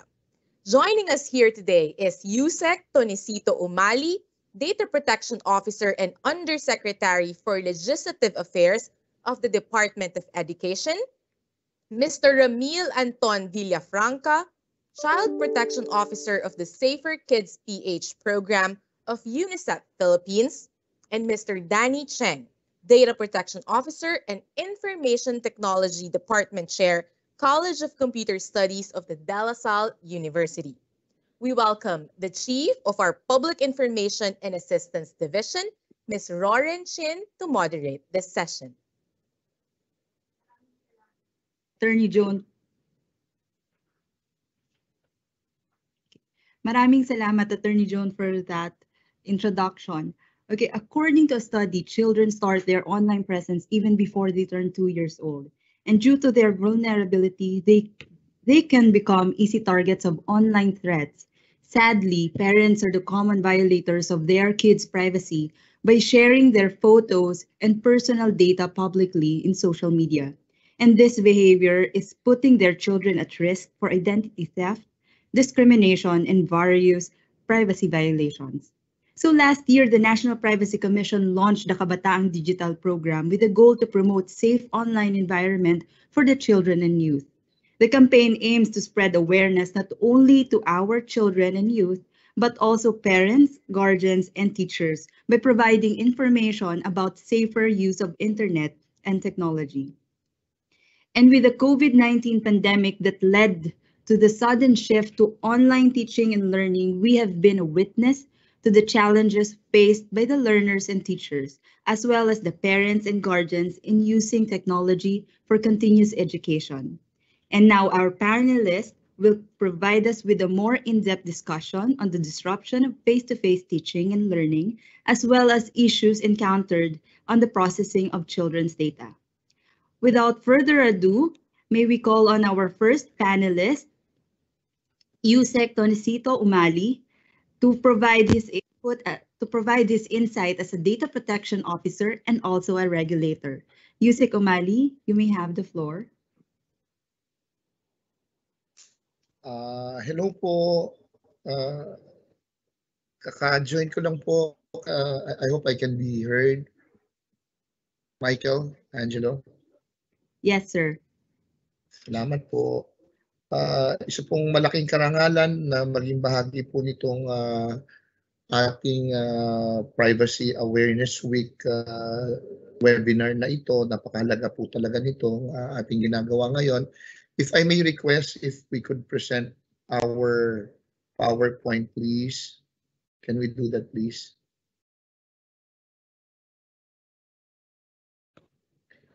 So I'll provide some legal basis first with respect to the context on how we are operationalizing the Data Privacy Act in the Department of Education. We could always start with the constitutional provision under Section 11, Article 2, for the state. It provides there values the dignity of every human person and guarantees full respect for human rights. And in relation to that is Section 17 and 24. Section 17 talks about the state being mandated to give priority to education to foster patriotism, nationalism, accelerate social progress, promote total human liberation and development, and also recognizing the vital role. While we say that we have the right to privacy, we are also recognizing at the same time the vital role of communication and information in nation building. Sa Article 3 naman po, ito po yung tinatawag nating Bill of Rights, yung Section 2, the right of the people to be secure in their persons, houses, papers, and effects against unreasonable searches and seizures. Yung basihan po nitong provision na ito sa ating saligang batas ay malaki po talaga ang kinalaman sa karapatan ng bawat isa to privacy. And that's why in Section 3, immediately after Section 2, it is provided under the Bill of Rights that the privacy of communication and correspondence shall be inviolable. And that except upon lawful order of the court or when public safety or order requires it. Kung kailan lang po pwede ito pwedeng kumbagay isang tabi at pwede pong mag-encroach sa privacy of communication and correspondence ang Estado. The right of the people, again, to balance it with our right to privacy, we have Section 7, to information on matters of public concern shall be recognized. Ngunit bagamat may ganito po tayong karapatan, klarong-klaro, na hindi po ito, kumbagay, walang limitasyon. This is not absolute. So the freedom from information rules and regulation should always apply. Article 14, ito po yung aming mandato, Section 1 of the Constitution, that the state should protect and promote the right of every citizen to quality education at all levels. Ito po ang aming mandato sa kagawaran ng edukasyon. Habang tinitingnan, ito pong alituntunin sa data privacy, and that the state should take appropriate steps to make such quality education accessible to all. Kailangan din maunawaan natin Universal Declaration of Human Rights, Rights to Privacy, 1948 Declaration, Article 12, no one shall be subjected to arbitrary interference with his privacy, family, home, or correspondence, nor to attacks upon his honor and reputation. Everyone has the right to the protection of law against such interference or attacks. Tayo po yung lumagda rito bilang pagkilala sa karapatan ng bawat mamamayan dun po sa ating tinatawag na privacy. Kami po sa Department of Education, next slide, ay talaga po ay nagpapasalamat sa ating National Privacy Commission dahil marami po tayong mga seminars na dinadaluhan po dito at kami po ay alam na alam po namin kung ano po ba yung framework, tamang kamalayan kapag pag-usapin ng data privacy. And we go by the basic principles of transparency, legitimate purpose, and proportionality. We are also very much aware of the law, the provision under the Data Privacy Act about the right to privacy of our children, not only of our children, all our teaching and non-teaching personnel on their personal and sensitive personal information. Ang pagkakaunawa ko po ay napag-usapan na po ito ng malalim. At kami po ay sumusunod ng mahigpit on the criteria for the lawful processing of personal and what instances when sensitive personal and privileged information may be processed. Applying the Data Privacy Act to our DepEd, our organization, we have BP 232, although this is substantially amended by Republic Act 9155, Governance of Basic Education Act of 2001, BP 232, not entirely repealed. Still, under Section 9, we recognize that the law, we recognizes that the schools have the obligation to maintain and preserve the confidentiality even before the enactment of the Data Privacy Act of school records of students. Therefore, students have a reasonable expectation of privacy with regard to their school records. Data Privacy Act is definitely integrated in all of our laws, rules, and regulation. Makikita po ninyo yan. Meron kami mga standard provisions, clauses, when we talk about information being collected, information being processed, and being used. Makakaasa po lahat ng level ng amin pong governance, central office, regional office, division, district, and even schools, tamang kamalayan po pagpapatupad ng Data Privacy Act. And we have our way of also disseminating National Privacy Commission circulars and issuances relevant to education. Next slide, please. Ito po yung mga kalimitang issue. Siguro dito na lamang po dahil 10 minuto lamang po ang pagkakaunawa ko ang ating oras. Kailan po ito nagiging talagang relevant, ito pong provision ng Data Privacy Act? Mula po lamang sa aming pagkalap ng impormasyon, dun po sa aming early registration and enrollment campaign. We strictly observe the rights of our children to privacy as protected under the Data Privacy Act. Dahil dito po, under the law, education information on top of the regular information na tinatawag po natin personal information. Pag meron na po tungkol sa education yan under existing laws, rules and regulations, issuances of our National Privacy Commission. These are considered sensitive personal information. At kung paano po dapat to i-handle, iproseso, amin pong mahigpit na sinusunod ang batas at alituntunin na patungkol sa Data Privacy Act. Sa aming early registration enrollment, lalong-lalo na po because we are not only collating basic information about our children, we are also asking them information about their personal circumstances, ano po ba yung sitwasyon sa kanilang mga tahanan, ano po ba yung mga pangangailangan at resources na meron po sila para po maunawaan po namin yung pinaka-epektibong distance learning modality na gagamitin po para sa kanila. The Basic Education Information System, Learner Information System, ito po yung aming sistema sa DepEd. Alam na alam po ng ating mga nakikinig na ito, lalo na po itong LIS, lahat po ng basic information ng bata. Kaya hindi na po namin paulit-ulit na kinukuha ito.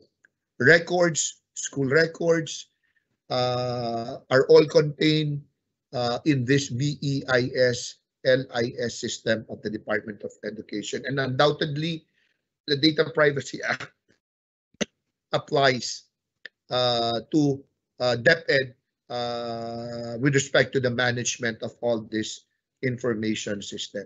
Yung iba pa pong mga sitwasyon where we exert conscious effort that we are compliant with the rules, regulation on data privacy is when we do assessment and standardized examination.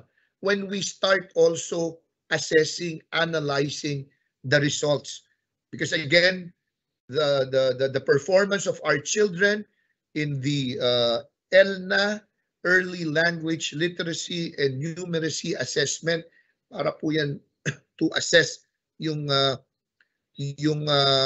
competencies ng ating mga anak, kinder to grade 3, National Achievement Test, elementary and junior high school, binibigay po namin yan, National Career Assessment Exam, dati po binibigay po namin ito, grade 11, senior high school.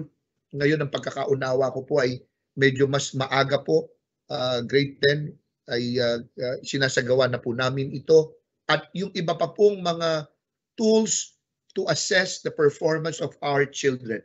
Philippine Informal Reading Inventory to for example, check on the capability of our children with respect to measuring their competency to read and ability to comprehend what they're reading. Halimbawa po lamang yan. Lahat po yan, meron po kaming mindset on protecting the information of our children, again, consistent with our data privacy laws, rules, and regulation. Pati na rin po yung mga ibang impormasyon na aming kinakalap on yung nutrition and health status of our children in relation, for example, to the school-based feeding law. Marami pa pong iba. Gusto lang namin mabahagi sa mga nakikinig para maidiin na talagang may tamang kamalayan ng inyong kagawaran ng edukasyon para maprotektahan po ang inyong right to privacy. Kapag mayroon pong mga organisasyon, halimbawa, very recently, some school or alumni associations, they approach our office. They would like to look at the information of some children, particular track in the senior high school. They would like to choose who may be qualified in their scholarship programs. We respect the right of our children to privacy at hindi po namin basta-basta ibinabahagi po itong mga impormasyon na ito.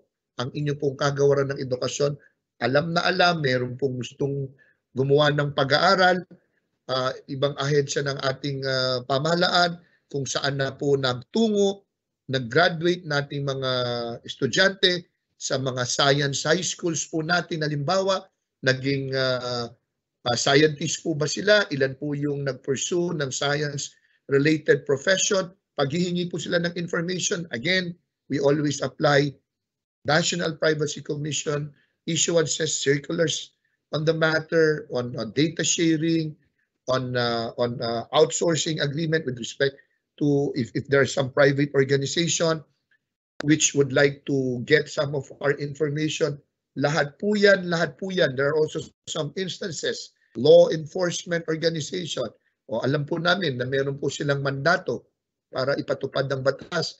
Pero pag humingi po ng datos sa amin, ay hindi po namin agad-agad ibinibigay po ang mga impormasyon na ito. Kailangan isusulat nila, kailangan makita namin yung legitimate purpose, kailangan makita namin proportionality of the information that they may be requesting. So when I talk like this, again, I just would like to emphasize, at the risk of being repetitive, in all these instances, DepEd is very much aware of its obligation as a controller, as a processor, as somebody, or as an organization na may hawak po nitong mga personal at sensitive pong personal na impormasyon pong ito.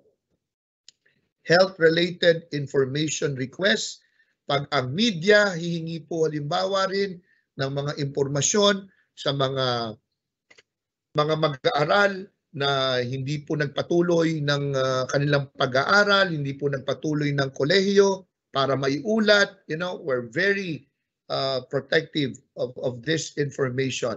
Application, for example, very recently for subsidies and allowances in relation to the Bayanihan Law 2 provision, helping our children na hindi nakapagbayad po ng matrikula sa pampribadong paaralan nakaraang taon at kasalukuyang taon.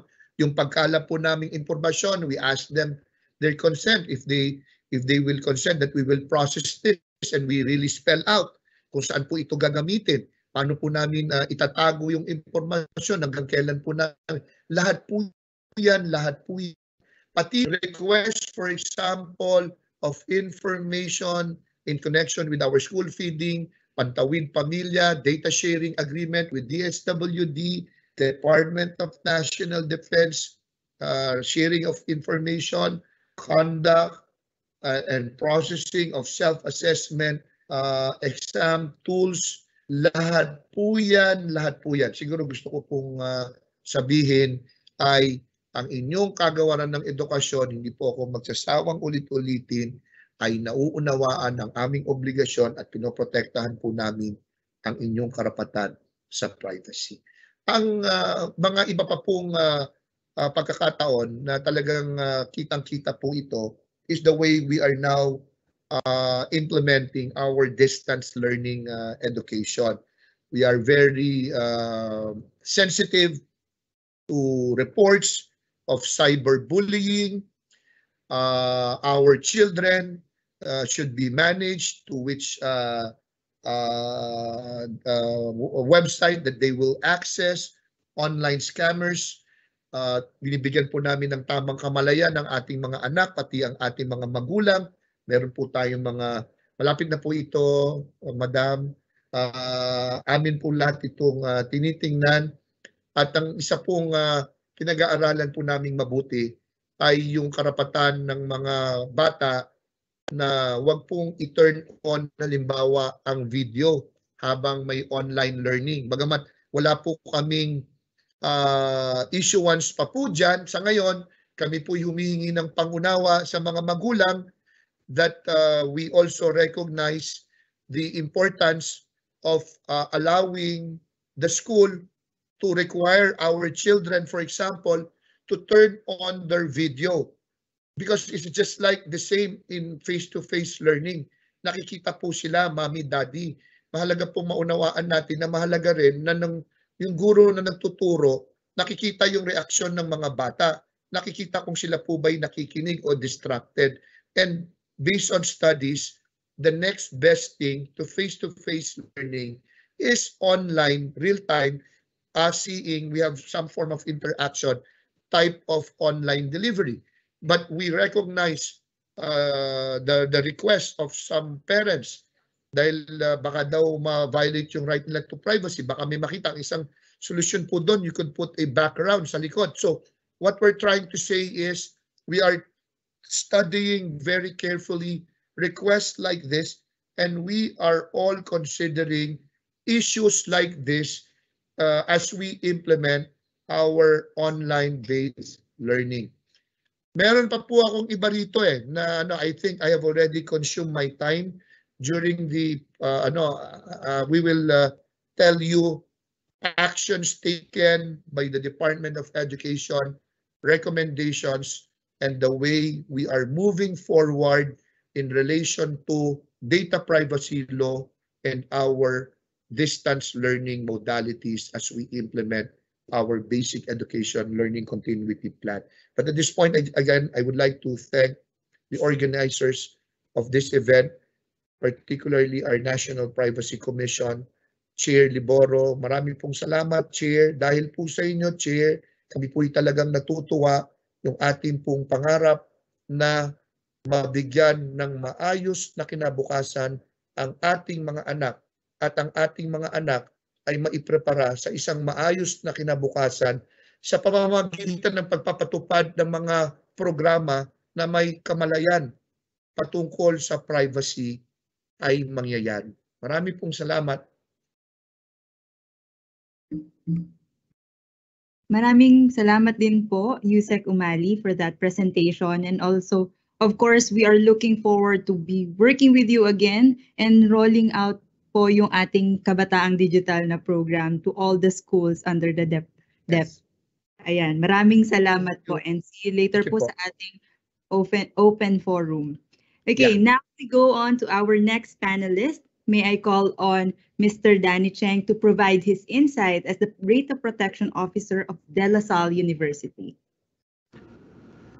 Sir Danny. Okay, good afternoon, everyone. Let me just share my slides.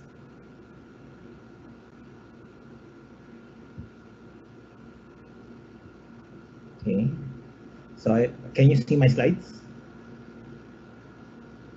Yes. Okay, so good afternoon, everyone. So I'll be presenting a short set of slides regarding how a DPO from an education sector would probably look at online learning and children's privacy. Okay, so just a short background. We've been suspended from face-to-face for around 14 months already. If I remember correctly, it was March, mid-March when we had our suspension. Okay. And face-to-face, when we will resume face-to-face is still unclear. There are different suggestions and different reactions from different sectors. And there are also suggestions that the online learning will actually continue even if we go back to face-to-face. Okay. And also, given that this is already a long period of lockdowns and precautions, the level of anxiety and stress is actually mounting, given that also we do experience that some of our stakeholders are actually being affected severely by the pandemic. Okay. So as of today, I think this was referenced earlier by Yusek, no? The bulletin of the National Privacy Commission on online learning. So there has been a bulletin issued, and there's also an advisory issued by the DP Council of the education sector. And they also contain details on how we can handle things like using a learning management system, having webcams in your sessions, posting in social media, how about online proctoring. So there are already a lot of guidances issued from these two documents, which you can actually look for and read about. Okay, so like everything else, trying to comply and protect the privacy of all our stakeholders, given this time of pandemic and given our current situation of online learning, is always a balancing act. Okay, so the DPO has the difficult job of trying to balance the needs of the stakeholders and also the need to comply and protect the rights of our stakeholders. Okay, so what are these things? So on one end, we need to consider the need to push forward. Obviously, we cannot stop education for a lot of reasons. And since we cannot have face-to-face, the need to push forward basically made everybody go online. And we cannot say no to this. We cannot use privacy to say no to this. So we have to look at it and work with it and put it as part of our balancing requirements.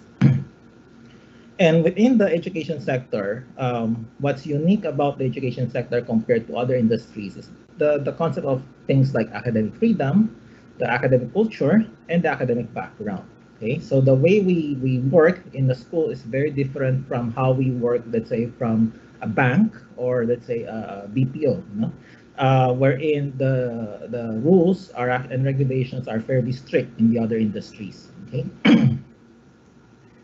And there's a lot of misconception on the potential harm that can be done with data. So some of our stakeholders are not clear or are not aware on what can actually go wrong with the piece of data that is being shared or disclosed publicly or maybe within their peers. So some might think that it's not going to be harmful, but effectively it can actually do a lot of harm. Okay, so we had a lot of examples of this already, which we also discussed with our stakeholders. And given our current situation, we went into online learning not as a planned activity, but as a way to address the pandemic difficulties that we are encountering.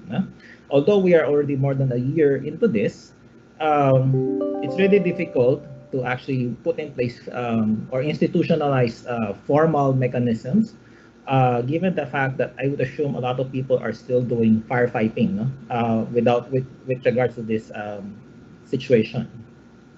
And of course, we all know that there are constraints in terms of resources that we can have, that we can use. There's a lot of strain in the terms of, let's say, financial resources right now because of the pandemic. And it's kind of difficult to request for a lot of spending to actually implement certain things that will help us better protect the data and the rights of our stakeholders. Okay?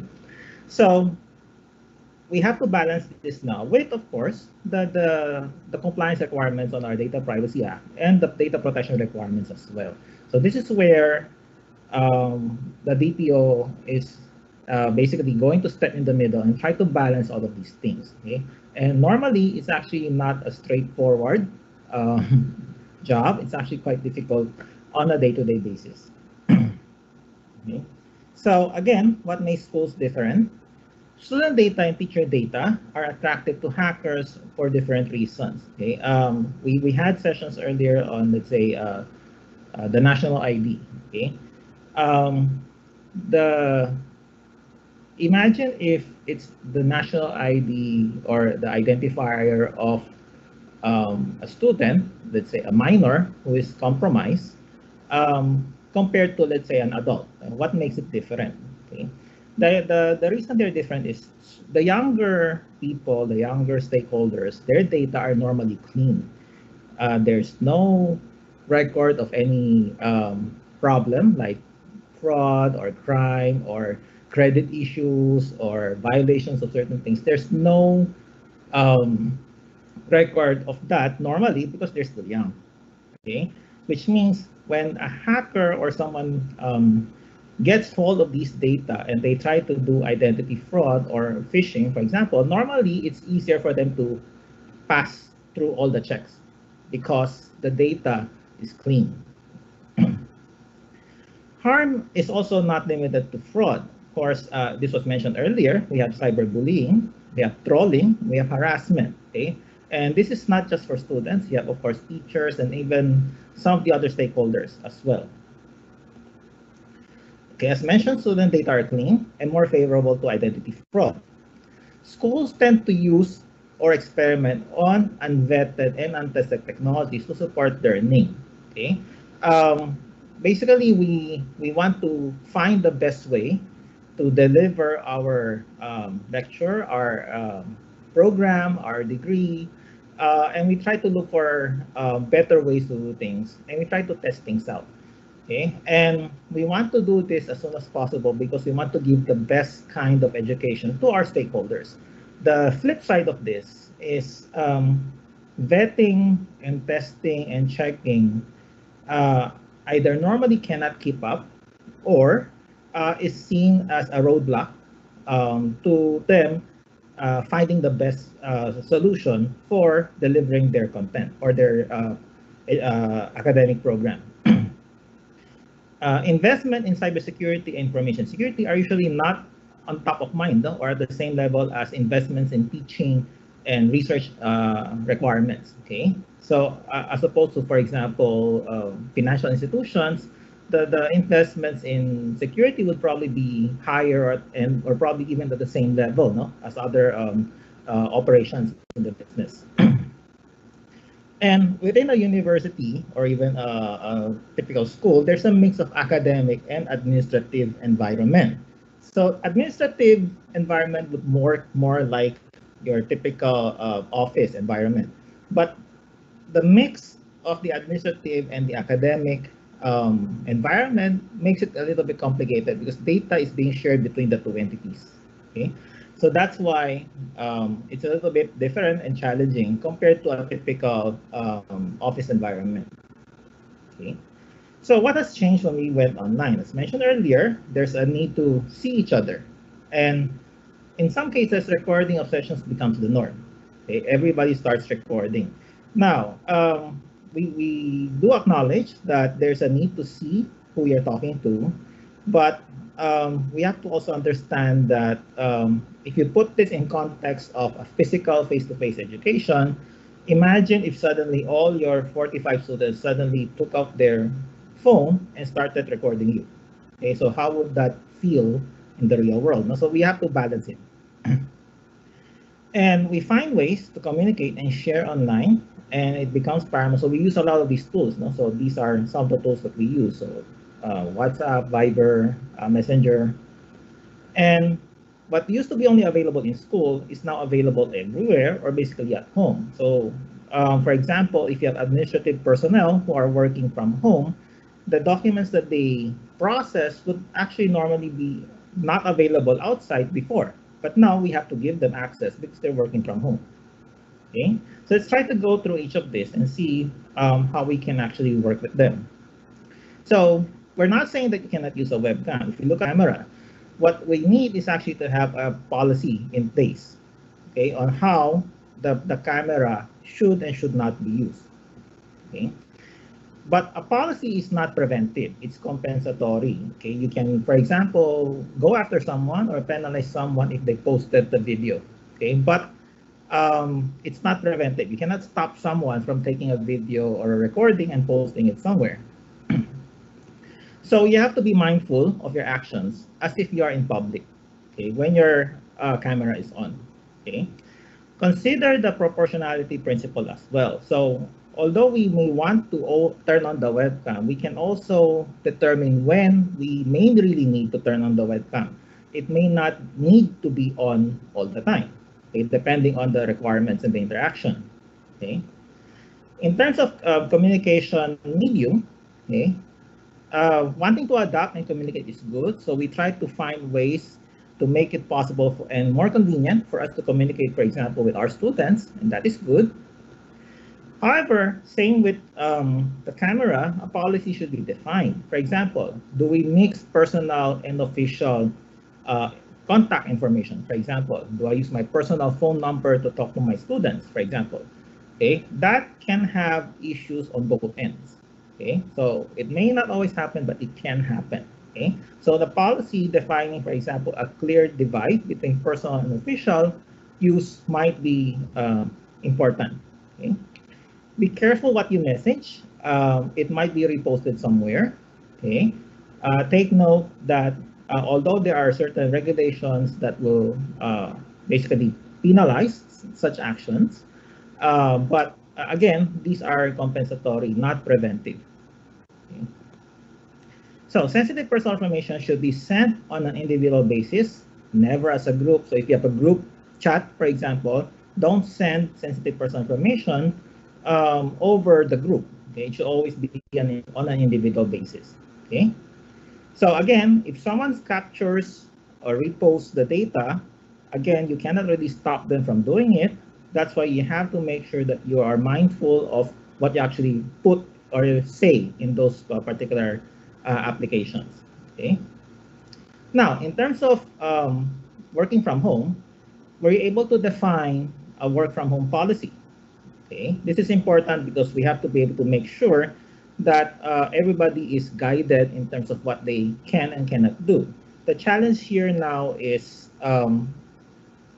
since this is an abrupt situation, not everybody is actually issued, for example, a company laptop for use. Okay, so implementing policies should be mindful also of other rights of the data subject that may actually go beyond privacy. Okay, so that we have to define our work from home policy accordingly.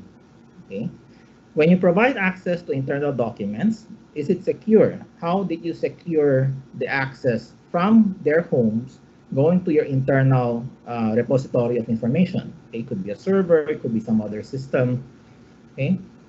How do you manage devices without infringing on their rights? So again, as I mentioned, there's the data privacy right, and there are also possibly other rights that we need to consider. Okay, so like, can we actually monitor their devices, for example? So those things that are those things should be properly defined in your policy. Okay, so how do you protect the data from being stolen or misused? Do you include, for example, in your work from home policy, the need to encrypt the data, encrypt your hard drive, for example, or encrypt the flash drive? If it's on paper, how do you make sure that it's not lost, for example, when you're moving it from point A to point B? Okay. So again, administrative versus academic, the rules can be different. Okay. Again, academic personnel will have a different background and different circumstance and environment, and you can actually define different policies for your administrative office side versus the academic side. Okay.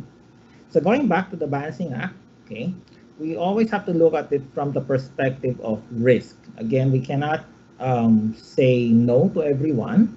We should not say no to everyone. So we treat it in terms of risk. Okay.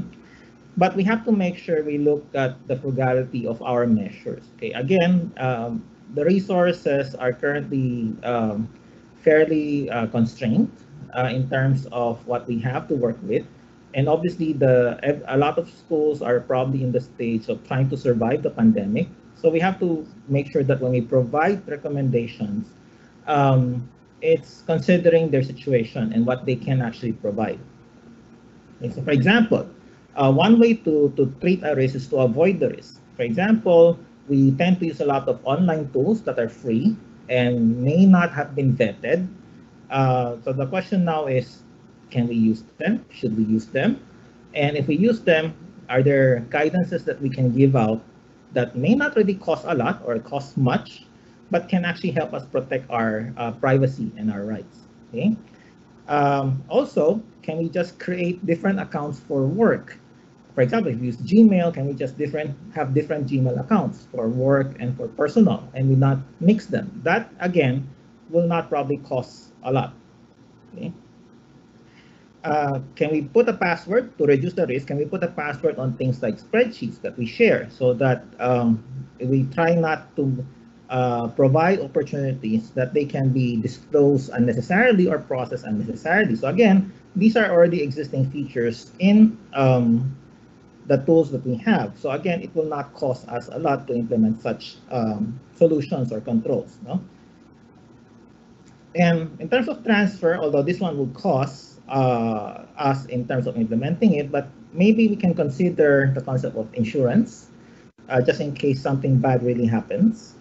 And of course, the last way to manage the risk is to treat the risk is to accept if there's nothing else we can do.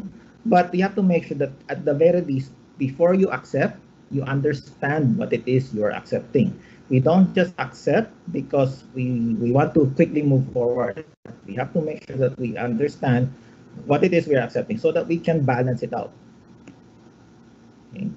And all of these are actually easier said than done, as the education sector is not really adept or built with risk-based approaches as compared to other industries. Okay? But this is something that we can look into and consider so that we don't push for solutions or practices or controls that may not be practical also for the schools to implement.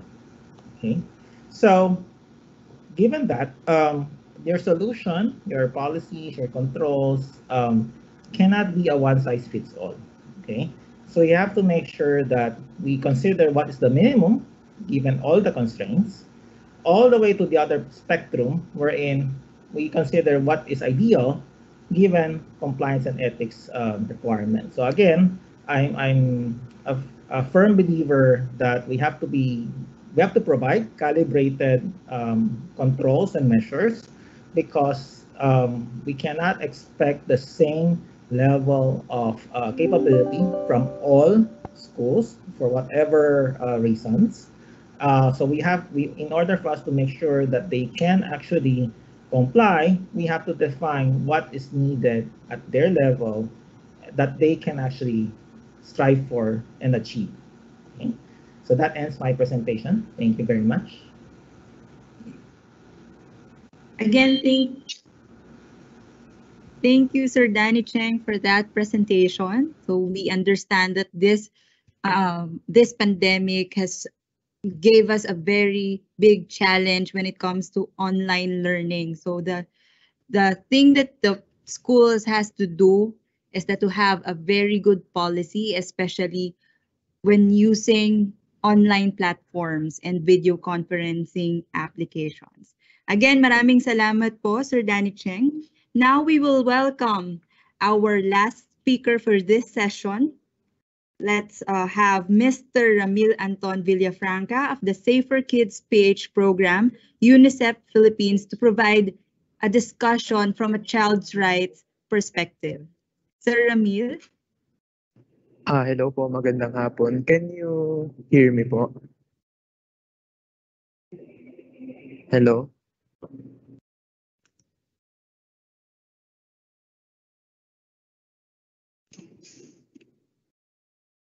Hello? Yes, we can hear you na po. Ay, wait lang po, let me just quickly fix my camera. Ayan. Isang makabatang pagbati po sa inyong lahat. I will be the one to share my screen light. Wait. Ayan. Magandang hapon po sa inyong lahat.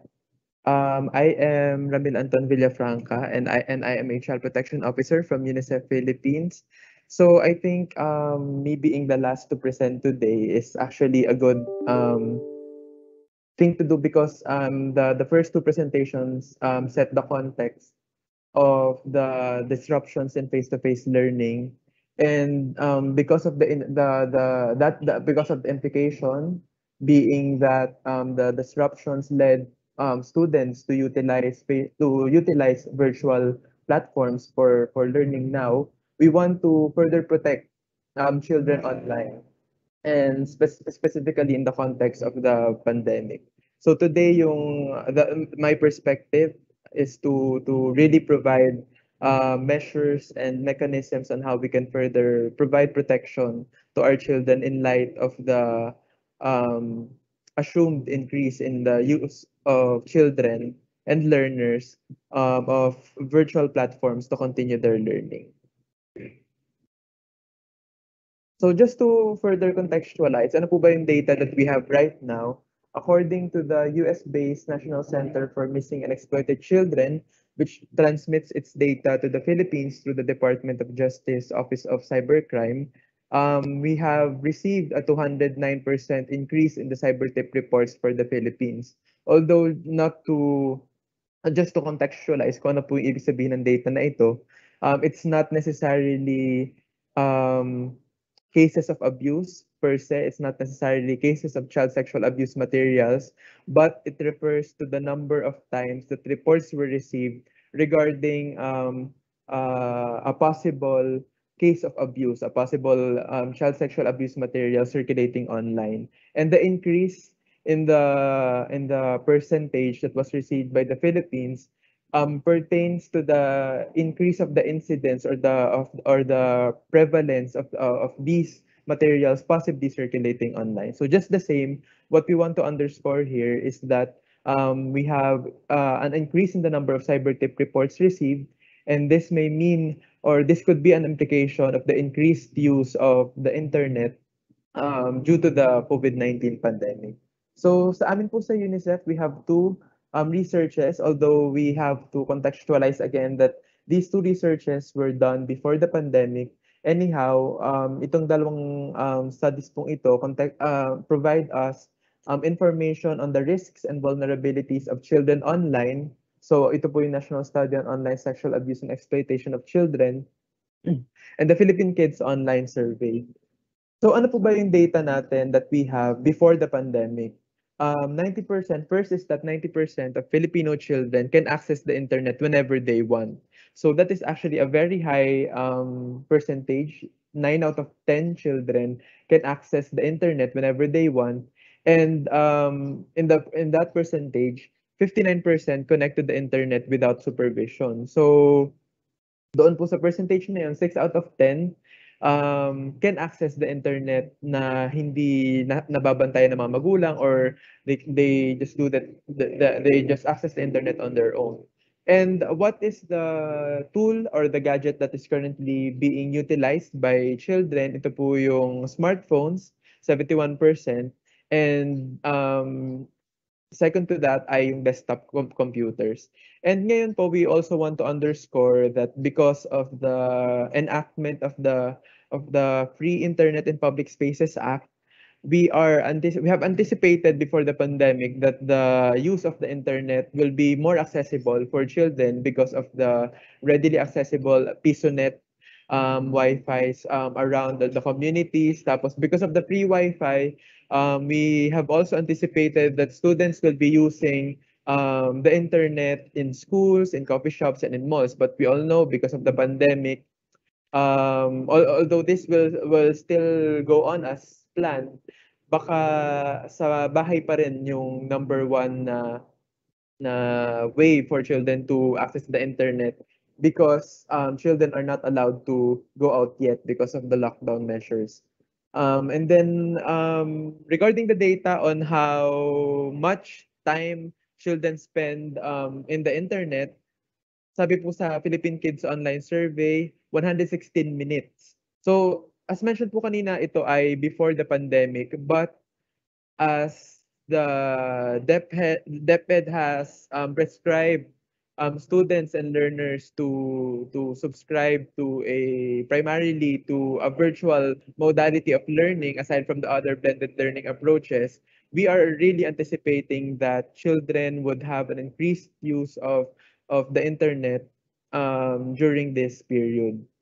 So just to also quickly bring you through the behaviors of children online, sabi po nila, they download stuff in the internet, they know how to change their Facebook privacy settings, and this is good because they would have some measures on how they can protect their data or their private information online.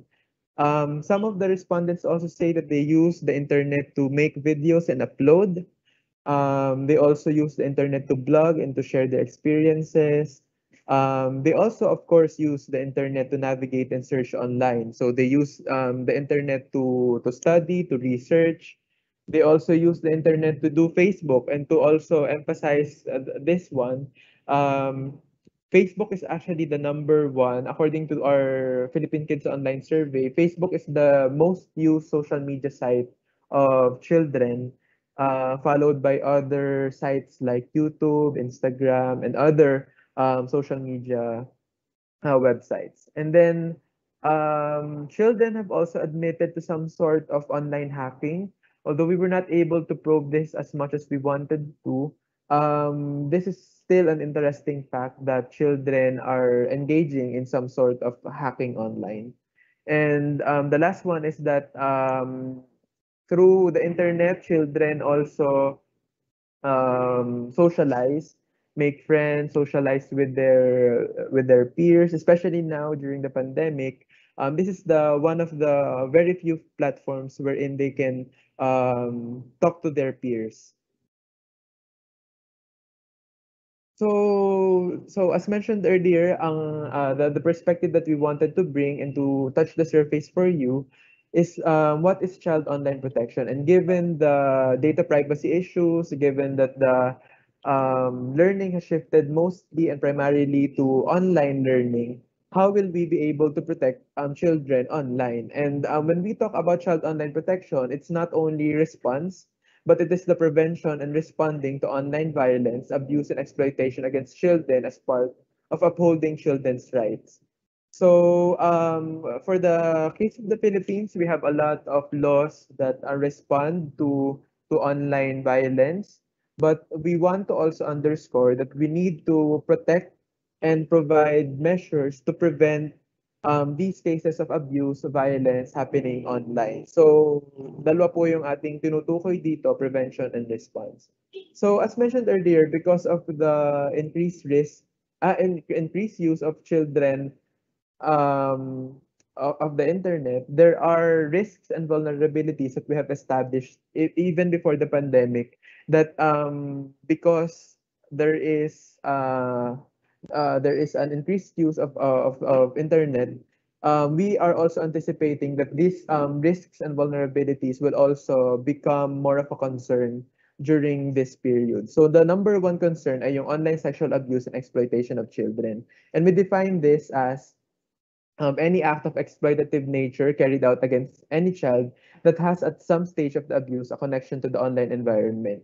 So um, let me proceed by discussing why does online sexual abuse and exploitation of children thrive in the Philippines. The reasons herewith are number one, high incidence of poverty. So it's a very lucrative business for some traffickers and perpetrators because pedophiles would really pay a high amount of money just to um, conduct these cases of online sexual abuse and exploitation. So it helps those impoverished families who want to earn a living without careful consideration on the best interests of their children. Tapos yung pangalawa naman po ay shift in parenting dynamics, migration, external and internal. So sometimes we see and we found that if children lack parental care, halimbawa, if their parents would be going abroad to tend to their living, baka po minsan may mga pagkakataon na, and not to generalize, but there are some instances that children would be at more at risk because of of a lack of parental guidance and concern. Tapos cheap and easy access to mobile devices, internet connectivity, as mentioned kanina, yung piso Wi-Fi, etc. High proficiency of English, being the Philippines as a very proficient population in speaking in English, we are very we are very um, parang the perpetrators who are from the foreign countries would want to talk and would easily connect with our children because they can easily understand. Tapos yung prevailing social norms, my child, my property, dahil anak ko naman to, ako ang may karapatan na mag-decide for my child. There is no physical contact kasi online naman. Hindi naman sila nasasaktan, wala namang physical manifestation of the abuse.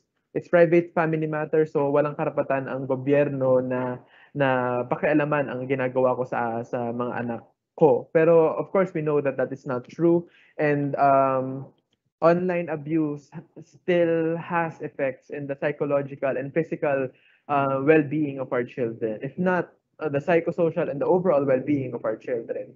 So the other reasons there herewith are the weak enforcement of existing laws. Meron naman po tayong mga child protection laws, for example, the Anti-Child Pornography Act, and other laws, halimbawa yung data privacy law, that sometimes there are instances wherein there are reports of weak implementation of these legislations. Tapos yung barriers on wiretapping and privacy laws, because we are not allowed to use as we are not legally allowed to record children or any type of wiretapping legally. So may mga pagkakataon na hindi rin po natin agad magamit yung mga recordings ng ating mga children as against the perpetrators. And lack of facilities, not all LGUs have child protection centers or reporting systems. And of course, the known fact about the lack of health and social service stakeholders. So just to quickly bring you through ano ba yung technology evolution before tech-based child pornography. So ito po yung mga nagre-record ng mga child sexual abuse materials na binebenta through CDs, DVDs, tapos nag-shift tayo sa tech-enabled child pornography. Ito naman po yung pagkakaroon ng access sa mga PisoNet, sa pagkakaroon ng webcams, mas madaling access ng mga children and perpetrators for children to become abused and trafficked online. Tapos now it has become a cybercrime. By the easy use of the mobile devices, because of the free Wi-Fi, because of the very accessible e-payment channels, yung mga GCash, Paymaya, Bitcoins, and the darknet, we consider OSAIC really now as a cybercrime. So the next one, the next threat that we see ay yung cyberbullying. And according to the National Baseline Study on Violence Against Children, which was done by the Council for the Welfare of Children, with support from the National Network to End Violence Against Children and even UNICEF Philippines, we see na bullying is happening online, and we want to protect our children from all these cases of peer violence and cyber violence. And ito po yung mga instances wherein children receive mean comments, mean messages and posts which affect their online or their psychosocial well-being. Tapos because of the this pandemic, we see that the increased use of the internet can also lead for children to become more at risk of taking risk-taking online behavior dahil po sa kawalan ng physical distance, because of the physical distancing and the lack of face-to-face interaction. We saw, and there are evidences which support the finding that children are now becoming more risky in their behavior online. So they talk with strangers, they talk with people who they do not know beforehand, and they trust because they are fooled and they are groomed to trust these people. Tapos potentially harmful content, and this does not only applies to children but for everyone. Lahat po tayo maaaring maka-receive ng mga sexual messages, harmful content. We see these posts in the internet, for example, in Facebook and in Twitter. So, mas accessible po yung mga ganitong posts, which could be potentially harmful for our children. Privacy at risk. Marami pong mga apps, halimbawa for Zoom, for Google Meet, all of these that are currently being used now for the online learning of our children may pose privacy risks to its users, so including learners. So we have to be very wary and careful about what information we share online, and the personal details that would also, because these personal details could become very accessible and they could become exploited, as mentioned earlier by our previous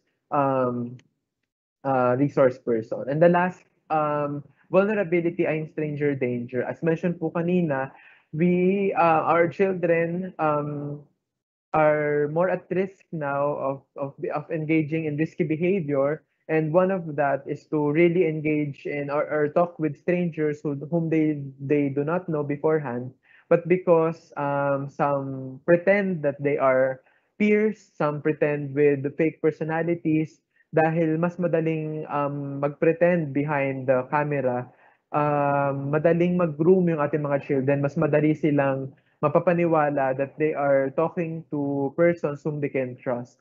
And this is the danger of talking with strangers online.